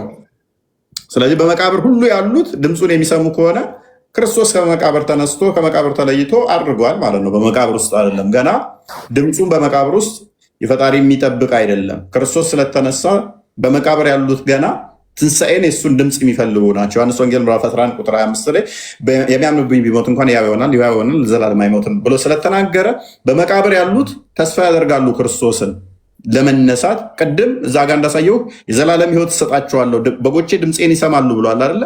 በመቃብር ያሉት ተስፋ ያደርጋሉ ድምፁን። ለምን? የዘላለም ሕይወት እንዲሰጣቸው። የዘላለም ሕይወት እሰጣቸዋለሁ ከእጄ ማንም አይነጥቃቸውም ብሏል ዮሐንስ ወንጌል ምዕራፍ 10 ቅድም ያነበብነው ላይ። ታዲያ እንደዛ ካለ በኋላ መልሶ ምን አለ? እኔ ከራሴ አንዳች ላደርግ አይቻለኝም አለ። እንደሰማው ፈርዳለሁ፣ ፍርዴም ቅን ነው፣ የላከኝም ፍቃድ እንጂ ፍቃዴን አልሻምና። እዚህ ጋር ስለዚህ እኔ ከራሴ አንዳች እኔ ያው ግዴታ ነው ማለት ነው። እንትን አድርገው ያ ዝቅ አድርገው ትንሽ። እኔ ከራሴ አንዳች ማድረግ አይቻለኝም which means ምንም በቃ አበበና ጫላና ማለትም አይችልም ማለት ነው። አይ እንደዛ ሳይሆን እንኳን እሱ መልእክተኛ ነው። መልእክተኛነቱን ነው የሚያመለክተው አይደለም። እኔ ከራሴ አንዳች ላደርግ አይቻለኝም፣ እንደሰማው ፈርዳለሁ፣ ፍርዴም ቅን ነው፣ የላከኝም ፈቃድ እንጂ ፈቃዴን አልሻም። ወማ ተሻኡና ኢላ አየሻ አላህ ማለት ነው። እንግዲህ የአላህ Subhanahu Wa Ta'ala ወይም የፈጣሪ ፈቃድ ካልሆነ የሱ ፈቃድና እንግዲህ ያው የላከው ማን ነው? አባቱ። እዛ ጋር ስለዚህ የአባቱ ፈቃድ እንጂ የራሱ ፈቃድ አልሻም እያለ ነው። መልካም ኦኬ። የአባቱና የልጁ ፈቃድ ይለያያል። ለየው እኮ እዚህ የላከኝም ፈቃድ እንጂ ፈቃዴን አልሻምና አለ። መልካም። ስለዚህ በደንብ አስተውል። ይሄ ክፍሉ እየተናገረ ያለው የአባቴ ፈቃድ አድርጋለሁ ነው። የአባቱ ፈቃድ ደግሞ ምንድነው? እሱ ቁጥር 19 ላይ አድርገው። አባቴን አስፈቅዳለሁ ማለት ነው። እዚሁ ቁጥር ላይ ልመልስልህ። አውዱን በደንብ ብታውቀው ኖሮ አትጠይቀንም። ቅድም ቁጥር 17 ላይ ያው እየተማርን ስለሆነ እንወቅ ብዬለህ እየጠየቅ ለእስክርስትና አላውቅም። ተግባብተናል። ችግር የለውም። እሺ ለማማማር ስለሆነ ከቁጥር 17 ጀምሮ ቅድም እንዳሳየው አባቴ ይሰራል እኔም እሰራለሁ፣ አባቴ እስከዛሬ ይሰራል እኔም እሰራለሁ አላቸው። ራሱን ከእግዚአብሔር ጋር አስተካክሏል ብሎ ሊወግሩት አነሱ አይደለ ድንጋይ። ቁጥር 19 ላይ ደግሞ ምን ይላል? ስለዚህ አለ ስለዚህ ኢየሱስ መለሰ እንዲህም አላቸው፣ እውነት እውነት እላችኋለሁ አብ ሲያደርግ ያየውን ነው እንጂ ወልድ ከራሱ ሊያደርግ ምንም አይችልም አለ። ቁጥር 30 ላይ ያለውን አውዱ ከዚህ ነው ያለው። እንዴት ነው ማደርገው አለ? አብ ሲያደርግ ያየሁትን ነው እንጂ ከራሴ አንዳች አላደርግም አለ አይደለ? ቅድም ምን ብያለሁ? በአብ እቅፍ ያለው ነው ልጁ መጥቶ የተረከልን። በአብና በወልድ መንፈስ ቅዱስ ውስጥ መገናዘብ አለ እርስ በርሳቸው። እኛ ግን አብን ማንም ያየው የለም ብለናል። ስለዚህ አብ ሲያደርግ ያየሁትን ምን ነው እንጂ ማደርገው ሌላ አላደርግም አለ። ይሄ ማለት ምን ማለት መሰለ? ወልድ የሚያደርገው አብ የሚያደርገውን ነው። ከአብ የተለየ ምንም አያደርግም። ከአብ የተለየ ምንም ነገር አያደርግም። ስራቸው አንድ ከሆነ ሶስት መሆን ለምን አስፈልጋቸው እኮ ነው ጥያቄ እኮ። ሶስት እንዳልሆነ እኮ እያሳየው እኮ ነው። አንድ ፍቃድ ስላለች፣ አንዲት አገዛዝ ስላለች የሚያደርጉት የሚሰሩት በደንብ አስተውል፣ አንዲት ነች። አንደኛው ብርሃን ሲፈጥር አንደኛው ያንን ብርሃን የሚያጠፋ አይደለም የሚፈጥረው፣ አንድ ፍቃድ። ምክንያቱም ወልድ አብ ራሱ በወልድ ስለፈጠረ ማለት ነው። ወልድ የሚያደርገው አብ የሚያደርገውን ነው። የተለየ እኔ እንደዚህ ላድርግ አንተ እንደዛ ላድርግ ከሆነ እነሱ ምን ይሆናል? አማልክት የሆኑና እርስ በርስ ድብድብ ነው የሚሆነው። በፈጣሪ ዘንድ እንደዛ የለም። በደንብ አስተውል። ምን ይላል መሰለ? ስለዚህ ኢየሱስ መለሰ እንዲህም አላቸው፣ እውነት እውነት እላችኋለሁ አብ ሲያደርግ ያየውን ነው እንጂ ወልድ ከራሱ ሊያደርግ ምንም አይችልም። ያ በደንብ አስተውል። ያ ማለት አብ ማለት ነው። ያ የሚያደርገውን ሁሉ ግማሽ አይደለም የሚለው ሁሉ ወልድ ደግሞ ይህን እንዲሁ ያደርጋልና። ስለዚህ አብ የሚያደርገውን ሁሉ ወልድ ያደርጋል። ነገር ግን ወልድ ከአብ የተለየ አንዳች ከራሱ አያደርግም። ወልድ ብቻ ሳይሆን አብም ከወልድ የተለየ አንዳች አያደርግም። መንፈስ ቅዱስም በተመሳሳይ። ስለዚህ አብ የሚያደርገው ሁሉ ወልድ ምን ያደርገዋል? ያደርገዋል። ከራሴ አንዳች አላደርግም ሲል ምን እያለ ነው? ከአብ የተለየ ከአብ ፍቃድ ውጭ የሆነ እኔ ምንም አላደርግም፣ ማደርገው ነገር ወልድ አብ የሚያደርገውን ብቻ ነው፣ ተመሳሳይ ነው፣ የተለየ ምንም አልፈጥርም እያለ ነው። ስለዚህ አንድ መሆኑን በምን ተጨማሪ እንስጥህ? ዮሐንስ ወንጌል ምዕራፍ 6 ቁጥር 41 ያድርገው። አውዱን አንተ ሙሉን አንብበው። ቁጥር 40 ላይ ፍቃዳቸው አንድ መሆኑ፣ ከዛ ቁጥር 40 ላይ እንደዚህ ይላል። ዝቅ አድርገው ትንሽ። ልጅን አይቶ በእርሱ የሚያምን ሁሉ የዘላለም ሕይወትን እንዲያገኝ የአባቴ ፍቃድ ይህ ነው፣ እኔም በመጨረሻ ቀን አስነሳዋለሁ ይላል አይደለ? ቅድም ምን ብሎናል? የራሴን ፍቃድ አላደርግም የአባቴን ፍቃድ ነው ማደርገው ብሎን ነበር አይደለ? የአባቱ ፍቃድ ምንድን ነው? የኔን ፍቃድ አላደርግም የአባቴን ፍቃድ ነው ማደርገው አለን። የአባቱ ፍቃድ ምንድን ነው ብለን ስንጠይቅ ልጅን አይቶ፣ የአባቱ ፍቃድ ደግሞ ልጅን አይቶ በእርሱ የሚያምን የአባቴን ፍቃድ ነው የሚያደርገው ብለን ወደ አባቱ ስንሄድ አባቱ ደግሞ ምን አለን?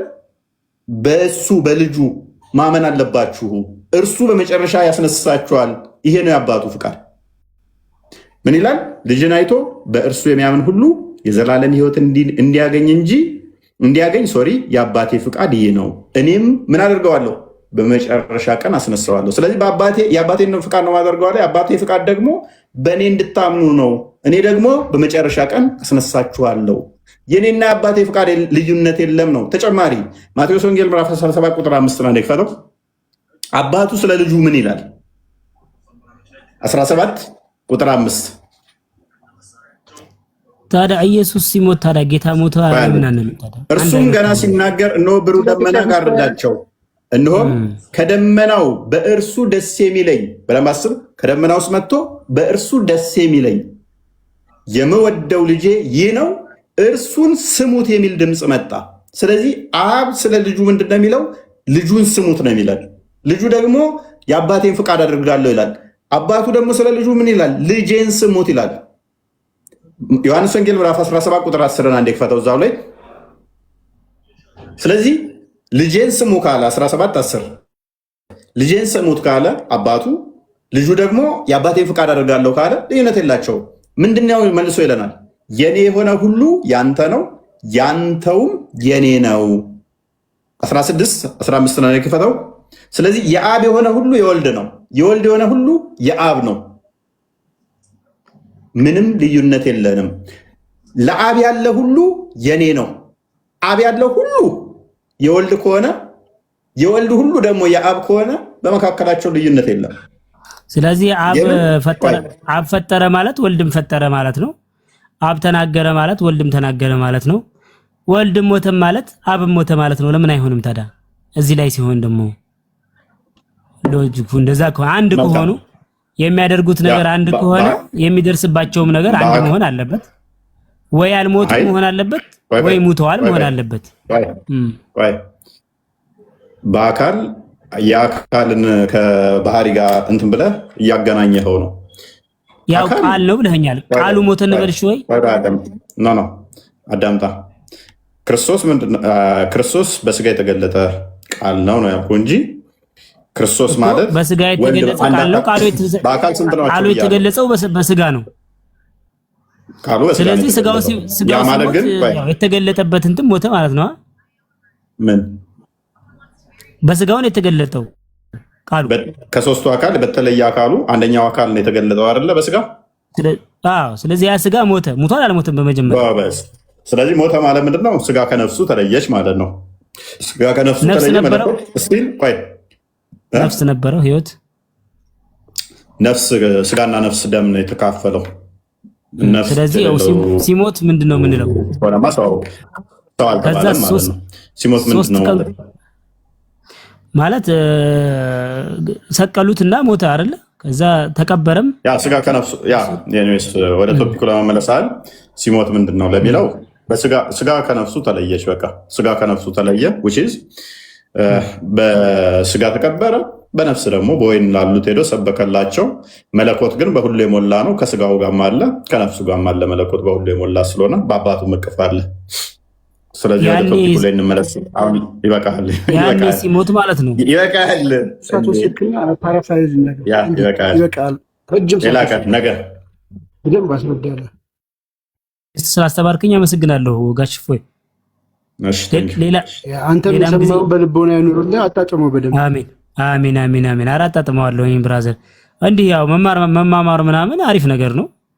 መሰዳደቡ ምናምን ትንሽ ትምህርት አሪፍ ከሆነ ወይም በቃ ጀስት አለ አይደለ toward the point የሆነ ቢሆን ነገር የሆነ አሁን ለምሳሌ መልካምነት አይደለም አሁን በእምነት ጉዳይ ላይ ሴንሲቲቭ ኤሪያ ነው። ነብያቶችን መዝለፍን ያሁን አባቶችን ምናምን አልዘልፍም። ማንም አልዘለፈምና ወደ ሌላ ቦታ ቢሆንም ምን ይላል መሰለኝ ኢድፋዕ ቢለቲ ሂየ አሕሰን ነው የሚለው ቁርአንም ላይ መልካምን ነገር መመለስ መልካም ነው። ወይም ደግሞ የቻለ መልካምን ይናገር ካለበለዚያ ዝም ይበል የሚለውን ነገር ብትጠቀሙበትና ብትወስዱት። ለማንኛውም ነብዩ ሰለላሁ ዐለይሂ ወሰለም ከአይሁዶችም ወደ ቶፒኩ እንመለስ። የሆነ ጥቆማ ደርሷቸው ተቀብለውት ወስደውታልና አንዳንድ ከይቅርታ ጋር ማለት ነው ባትሳደብ የሚለውን ነገር እንደው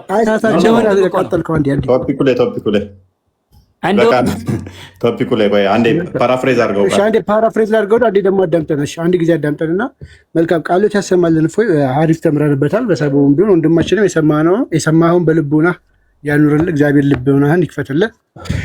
ወደ ቶፒኩ ይቅርታ ስንመለስ እስኪ አንድ ጥያቄ ልጠይቅህ። ነብዩ መሐመድ ከሰውነታቸው የሚወጣው ጠረን የተለየ ነበር? እንደማንኛውም ሰው ነበረ? በጣም መልካም መዓዛ ነበረች። ለምሳሌ ላቡ ይሸታል። ላባቸው በጣም ሽቶ ነበር። በጣም መልካም ሽታ ነበረው። ኦኬ ይሄ መጽሐፍ ታውቀዋለህ አይደለ? ሪያዱ ሷሊሂን። እዚህ ላይ ደግሞ የመሐመድ የ20 ዓመት አገልጋዩ ባሪያው ምን ብሎ ይናገራል? መሐመድ አንድ ቀንም ጥሩ ጠረን ሰምቼበት ወይ አሽቼበት አላውቅም ይላል። ካላህ መልእክተኛ ከሰለላሁ ዐለይሂ ወሰለም ጠረን ያማረ ሽታ ያለው ነገር አሽትቼ አላውቅም። ጠረኑ ሚስክ አንተ እንደምትለው ብራንድ ያስነቃል ሽቶ እንደምትለው ይሄ እየተናገረ ያለው 20 ዓመት ያገለገለው ባሪያው ነው። ለ20 ዓመታት አገልግያለሁ ይላል። የአላህ መልእክተኛ ከሱ የሚወጣው ጠረን አንድም ቀን ጥሩ ሽታ አሽትቼበት አላውቅም ይላል። ታዲያ ሐዲሶቹ እርስ በርስ ይጋጫሉ ማለት ነው? والله اعلم ላብራራልህ አልችልም። ብቻ ሜቢ ካፍንጫ ሊለያይ ይችላል። ሌላ ሐዲስም አለ። አተጠይሩ ምን አተጠይሩ ማለት ሽቶ እንደውም ከነብያቶች ሱና ነውና የነብያቶች ሱና ነው። ይሄ ሽቶ የነብያቶች ሱና ነው። እንዴት ነው የነብያቶች ሱና የሆነው ግን? ሽቶ የነብያቶች ሱና ነው። ሴቶች ደግሞ ሽቶ ከተቀቡ አይቻልም። እሱ ክልክል ነው። ለሴቶች ደግሞ አይፈቀድም። ሽቶ ለወንዶች ነው እንጂ ለሴቶች አይፈቀድም። አሁን ይሄ ጠረኑ ስለዚህ ሴት ነብይ ጠረኑ አሸትም ያለኝ ጠረኑ ምን አልከኝ? አሁን ስለዚህ አገልጋዩ አንድ ቀንም ለ20 ዓመታት ያገለገለው አንድ ቀንም የመሐመድ ጠረን ጥሩ ሸቶኛ አቅም ካለ አገልጋዩ ነው የሚታመነው። መቼም 20 ዓመት ሙሉ ያገለገለው ይኸው ከአላህ መልእክተኛ ሰለላሁ ዐለይሂ ወሰለም ጠረንን ያማረ ሽታ ያለው ነገር አሽትቼ አላውቅም። እንዴት ነው ሽቶ ነው ብለው ላቡን ኡሙ ሱሌማን ነች አይ ቲንክ ያ በብልቃጥ ሁሉ ታደርግ ነበር። ላቡን አይደለም ለመቀበል አረዳዱ አልገባህም እንዴ? ይሄ እኮ ኮምፓራቲቭ ፎርም እኮ ነው። ከሳቸው የበለጠ የሚያምር ጠረን አላየሁም አላሸተትኩም ለማለት ነው። ያ ማለት በጣም ይጣፍጡ ነበር ማለት እኮ ነው። አይደለም ዴው ላምበስቲ ከአላህ መልእክተኛ ሰለላሁ ዐለይሂ ወሰለም ጠረን ያማረ ሽታ ይኸውልህ አሽትቼ አላውቅም እኮ ነው። ከአላህ መልእክተኛ ጠረን አለ ያማረ ሽታ ያለው ነገር አሽትቼ አላውቅም። ያማረ ሽታ ያለው ሽታ ያለው ያማረ ከሳቸው ያማረ ማለት ነው። ከሳቸው ሽታ ያማረ ያማረ አላውቅም እያለ አጎቴ ታየር ወደ ጎን አድርገው አረበኛውን ላንብብልህ። ያማረ ሽታ አድርግለት። አረበኛውም እንደዛ ነው የሚለው። ያማረ ሽታ አሽትቼ አላውቅም ነው የሚለው። ከፎይ ጺም ያማረ ጺም አይቼ አላውቅም ብል ምን ማለት ነው? አሁን እንደዛ ነው። ለምሳሌ ጺም ያምራል ምን አገናኘው? አሽትቼ አላውቅም እኮ ነው የሚለው። አይቼ አላውቅም ይባላል። እንደሱ አይነት ሽታ ያለው ነገር ኖ እንደዛ ብቻ እኮ አይደለም የሚለው ያለው ነገር እኮ ነው እያለ ያለው። ሉክ ካላ መልእክተኛ ላይ ያማረ ሽታ ያለው ነገርም ጠረን ከሳቸው ያማረ ሽታ ያለው ነገር አሽትቼ አላውቅም። ይኸውልህ አረበኛው የሚለው አጥየብ ሚን ሪሂ ዞር አድርገው ወደዚህ ወደ ጎን አድርገው ካላ መልእክተኛ ላይ ይኸውልህ ቆይ ወላ ሸመምቱ ራኢሐተን ቀጡን አጥየበ ሚን ራኢሐቲ ረሱል ሰለላሁ ዐለይሂ ወሰለም። አጥየበ ማለት ኮምፓራቲቭ ፎርም ነው። በጣም ያማረ ማለት ነው እንዴ? ይኸውልህ ወላ ከመሐመድ ላይ ጥሩ ጠረን አሽትቼ አላውቅም ማለት አረበኛው አይደለም። አማርኛው አረዳድህ ትንሽ ሸንከፍ ብሎብህ ነው። እፎይ እዚህ ጋር አንዳንዴ ተቀበል አይደለም። ይሄ እኮ ይኸውልህ እኔ አሁን በተርጉሜ አይደለም። አሁን አንተ እኮ እየጮክና አንድ ጊዜ ላንብብልህ እባክህ። አንድ አዳምጥ፣ በደንብ እናንብብ። አነስ ነው ያስተላለፈው እንዲህ ብሏል። ያ ይኸውልህ አነስ ምን አለ እንዲህ ሐዲሱ ሶሂህ ሐዲስ እኮ አንድ አዳምጥና እሺ አነስ አስተላለፈ እንዲህ አለ የአላህ መልእክተኛ ሰለላሁ ዐለይሂ ወሰለም መዳፍ የለሰለሰ ሐር ወይንም ጨርቅ ነክቼ አላውቅም። ምን ማለት ነው? ነክቼ አላውቅም ማለት ዘሴባ አማርኛ ነው ተጠቀመው። ስለዚህ ይሄን ተርጉማ የነብዩ ሰለላሁ ዐለይሂ ወሰለም እጅ የለሰለሰ ነው ማለት ነው። ኧረ አዳምጠኝ ቆይ በኢየሱስ እንደዛ ማለት ነው። ግን ኧረ ቆይ አዳምጠኝ እሺ አዳምጣለሁ። እሺ የአላህ መልእክተኛ ሰለላሁ ዐለይሂ ወሰለም መዳፍ የለሰለሰ ሐር ወይንም ጨርቅ ነክቼ አላውቅም። ሁቺ የሐር ጨርቅ በስልምና አይቻልም። ኧረ በኢየሱስ ስም የሐር ጨርቅ በስልምና አይቻልም። ካላወቅህ ከፍቼ እዚሁ ላይ ላሳየህ። ስለዚህ እሱ ነው እየተናገረ ያለው። አንተ ግን የራስህን አይምሮ ውስጥ የራስህን እንትን እየሰራ መዳፋቸው ይለሰልሳል ትለኛለህ። ስለ መዳፉ አይደለም እያወራ ያለ ነው። በሳቸው እጅ ላይ አንዴ አዳምጣ። በሱ እጅ ላይ የሐር ጨርቅ አይቻላቅም ሲል አንተ አይ እጁ ለስላሳ ነው እያለ ነው ትለኛለህ። የራስህን ኢንተርፕሬቴሽን ይሰጣል። አሁንም ተረጋጋና አዳምጠኝ። ተረጋጋ። አንተ አማርኛ አይደለ እንዴ የምታነበው? አንተ ምን ሆነህ ነው? አማርኛ አይደለ እንዴ የምታነበው? አሁን ስለ ሐር ነው የሚያስተላልፈው ሐዲሱ። የለሰለሰ የሐር ሰለላሁ ዐለይሂ ወሰለም መዳፍ የለሰለሰ ሐር ወይም ጨርቅ ነክቼ አላውቅም ማለት የነብዩ ሰለላሁ ዐለይሂ ወሰለም እጅ ከሐርና ከጨርቅ ልብስ የለሰለሰ ነው፣ ለስላሳ ነበር እጃቸው የሚለውን መልእክት ለማስተላለፍ ነው። ከዛም ቀጥሎ ምን ይላል? አዳምጣ። አማርኛ አይደል እንዴ? ከዛም ቀጥሎ ከአላህ መልእክተኛ ሰለላሁ ዐለይሂ ወሰለም ጠረን ያማረ ሽታ ያለው ነገርም አሽትቼ አላውቅም አለ። ማንኛውም ምን ማለት ነው? ምን ማለት ነው? ሽቶ ብታመጣ ምንም አይነት ሚስክ ብታመጣ የነብዩ ሰለላሁ ዐለይሂ ወሰለም ሽታ ከዛ ሚስክ ይበልጣል የሚል መልእክት ነው ያለው ሐዲሱ። አንተ ደግሞ አዳምጣው። ከአላህ መልእክተኛ ሰለላሁ ዐለይሂ ወሰለም ጠረን ሲል ከማን ነው ጠረኑ የሚወጣው? ጠረን ከማን ነው ጠረን የተባለው? ከየት የሚወጣ ጠረን ነው? ከአላህ መልእክተኛ ሰለላሁ ዐለይሂ ወሰለም ጠረን ማለት እዚህ ጋር ሽታ የሚለውን ነገር ፖዝ አድርጋ አንድ መልስ መለስክ። ከመሐመድ የሚወጣው ጠረን ያማረ ሽታ ያለው ነገር ከመሐመድ ውስጥ የሚወጣ ነገር የሚወጣው ነገር ነገርም ነው የሚለው። ይኸው ነገርም ነው እና ታዲያ ነገርም ማለት ምንድን ነው? እና ምን መኖሯ ምን ለውጥ አመጣ? አይደለም ይኸውልህ ያለው ነገርም አንዴ ልጨርስልህ፣ ተረጋጋ አንዴ። በመጮህ አይደለም ከአላህ መልእክተኛ ከሚወጣው ጠረን ያማረ ሽታ ያለው ነገር ከመሐመድ ውስጥ አውት የሚወጣ ከሱ የሚወጣ ያማረ ሽታ ያለው ነገር አሽትቼ አላውቅም።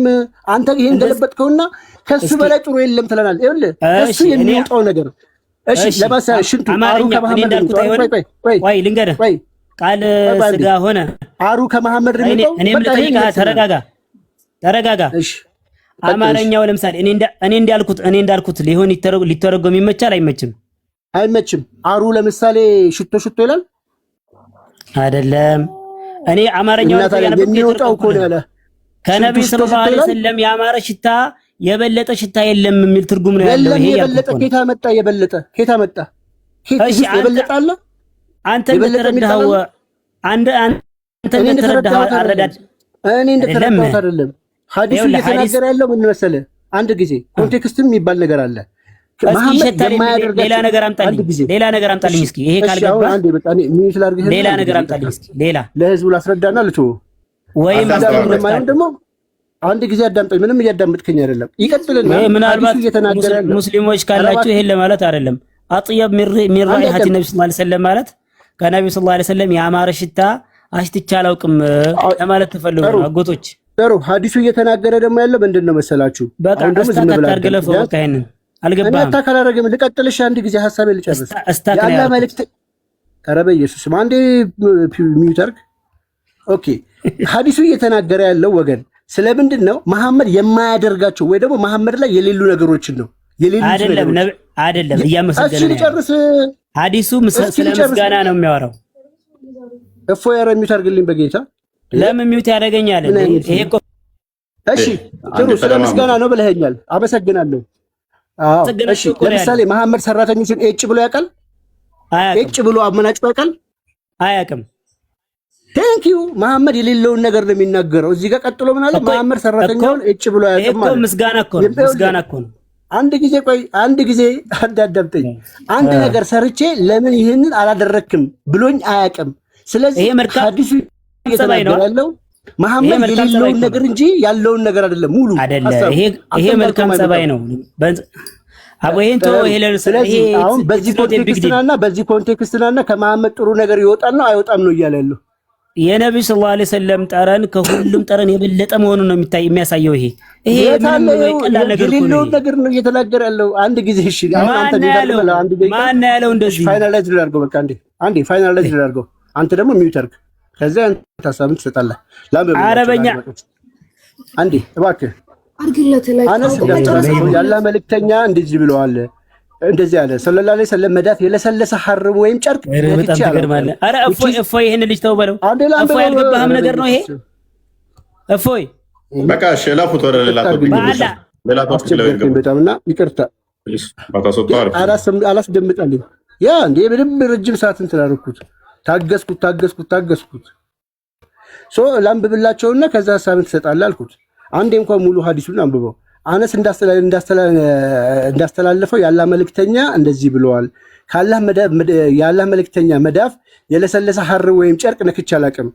ልብ በሉ፣ የለሰለሰ ነው የሚለው። የለሰለሰ ሐር ጨርቅ ነው እንጂ የመሐመድ መዳፍ እንትን ነው እያለ አይደለም። እሺ ከአላህ መልእክተኛ ጠረን ያማረ ሽታ ያለው ነገርም አሽትቼ አላውቅም።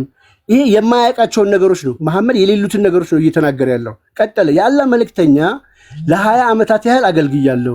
በዚህም ዓመታት ውስጥ አለ እጭ ብለው አያውቅም። የማያውቀውን ነገር ነው እየተናገረ ያለው። ቀጠለ። አንድን ነገር ሰርቼ ለምን እንዲህ አላደረክም ወይም አልሰራህም ብሎኝ ማለት ነው አያውቅም። አሁንም እያለ ያለው ብሎኝ አያውቅም። ስለዚህ መሐመድ አርጎት የማያውቀው መሐመድ የሌለውን ነገር ነው ሙሉ ሐዲሱ እየተናገረ ያለው። ስለዚህ ከመሐመድ የሚወጣው ጠረን ያማረ ሽታ ከመሐመድ ውስጥ አሽትቼ አላውቅም ነው ያለው። አላውቅም። አሁን ገብተህ ሐሳብህን መስጠት ትችላለህ። እዚህ ጋር ሐዲሱ እየተናገረ ያለው እጭ ብሎ አያውቅም፣ ሰራተኛው እንደዚህ አድርጎ አያውቅም፣ ከለሰለሰ ጨርቅ ውጭ እንደዚህ አድርጎ አያውቅም፣ ከመሐመድም ደግሞ ጥሩ ጠረን አሽትቶ አያውቅም። ዛሲት ይሄ ነው ያለው። ክሊር ይመስለኛል። እና እየጮኸ ስለረበሸ ነው ላላስወራ ስላለ እንጂ በአጭሩ እንቋጨው ነበር። ካለ አስገባው ቦታው ላካል ጨርሱ በሰላም አግባ። አይ ጥሩ ጠባይ ስላለው ከኔ ጋር ረጅም ሰዓት ስላወራ ነው። ያ እኔም ደስ ብሎኛል እኮ ማውራቱ፣ ግን አላስወራልኝ እኔ አላንብበው አላስነብብም ማለት። ሰላም ሰላም፣ እንዴት ናችሁ? ላስወጣሽ እጄን እንደዚህ ከጫንኩ በኋላ ሰላም ሰላም፣ እንዴት ናችሁ አልሽ? እንዴት ነሽ? አሎ፣ ሁሉ ሰላም፣ ሁሉ ተማም። ኖ ባሎክ አማል በል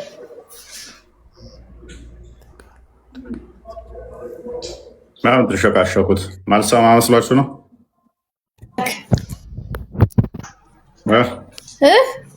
ምናምን ተሸቃሸኪው ማልሰማ መስሎች ነው? ኧረ እኔ እየተጓዝኩ ነው፣ እየተሽኳሸኩ አይደለም ብቻዬን። ወደ ነው የምትጓዡ በዚህ ሰዓት? ወደ ክላሴ ከስራ ቆይታ። እና ምን ልትሆኚ ገባሽ አሁን? ኧረ እኔ አልገባሁም። እናንተ ስባችሁኝ እኮ ነው የገባሁት። እፎይ ይቅርታ። ጭራሽ አሁን ሳታስነቂ ቀስ ብለሽ ወረጂ። ኧረ ወይኔ በላቸው። ኧረ ይቅርታ እናቴ፣ ምንም እንዳትናገረኝ። በመስኮት ዘለሽም መውጣት ትችያለሽ። ኦኬ። ብትሰበሪ ግን ኃላፊነቱን አልወስድም።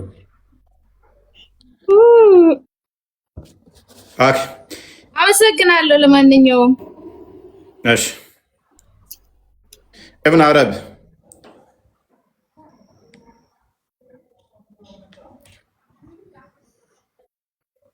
يسطينا قرآن كريم